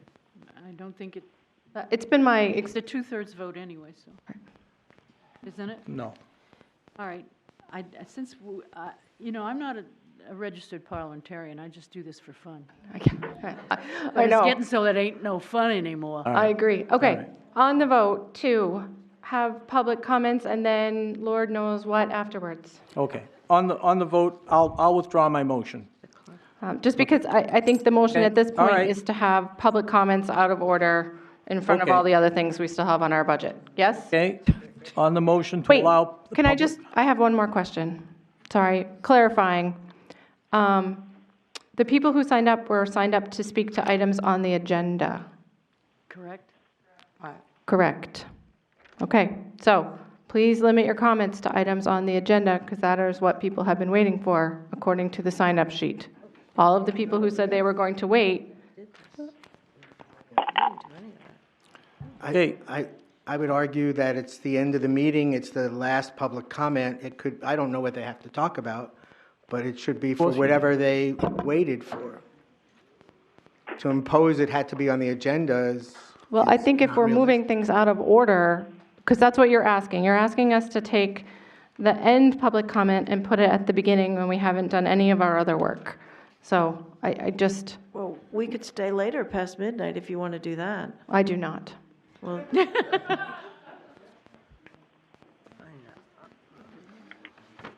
Okay, vote. Okay, on the motion to allow public to speak, Ms. Oden? No. Ms. Raymond? No. Mr. Kaufman? Absolutely, yes. Mr. Mosher? No. Wow. Ms. Van Twyver? I lost my train of thought here. Could you tell me what the motion was? Motion is to allow the public to speak? Oh, yeah. Okay. Mr. Greeno votes no. Ms. Hohensee? Yes. Ms. Timmons? No. Ms. Porter? No. We have 1, 2, 3, 4, 5, 6 noes and 3 yeses. The motion fails. Move to adjourn. Second. 4 hours and you won't let them talk. I move to adjourn. Ms. Ho. Second. Okay, we have lots of people out of order here. Okay. On the motion to adjourn. On the motion to adjourn, Ms. Oden? Yes. Ms. Raymond? Yes. Mr. Kaufman? No, adjourn. No. They won't let us talk. Mr. Mosher? Mr. Mosher to adjourn? Yes. Ms. Van Twyver? Because it's the will of most, yes. Mr. Greeno votes yes. Ms. Hohensee? Yes. Ms. Timmons? Yes. Ms. Porter? Yes. Okay, motion carries. We're adjourned at 11:04.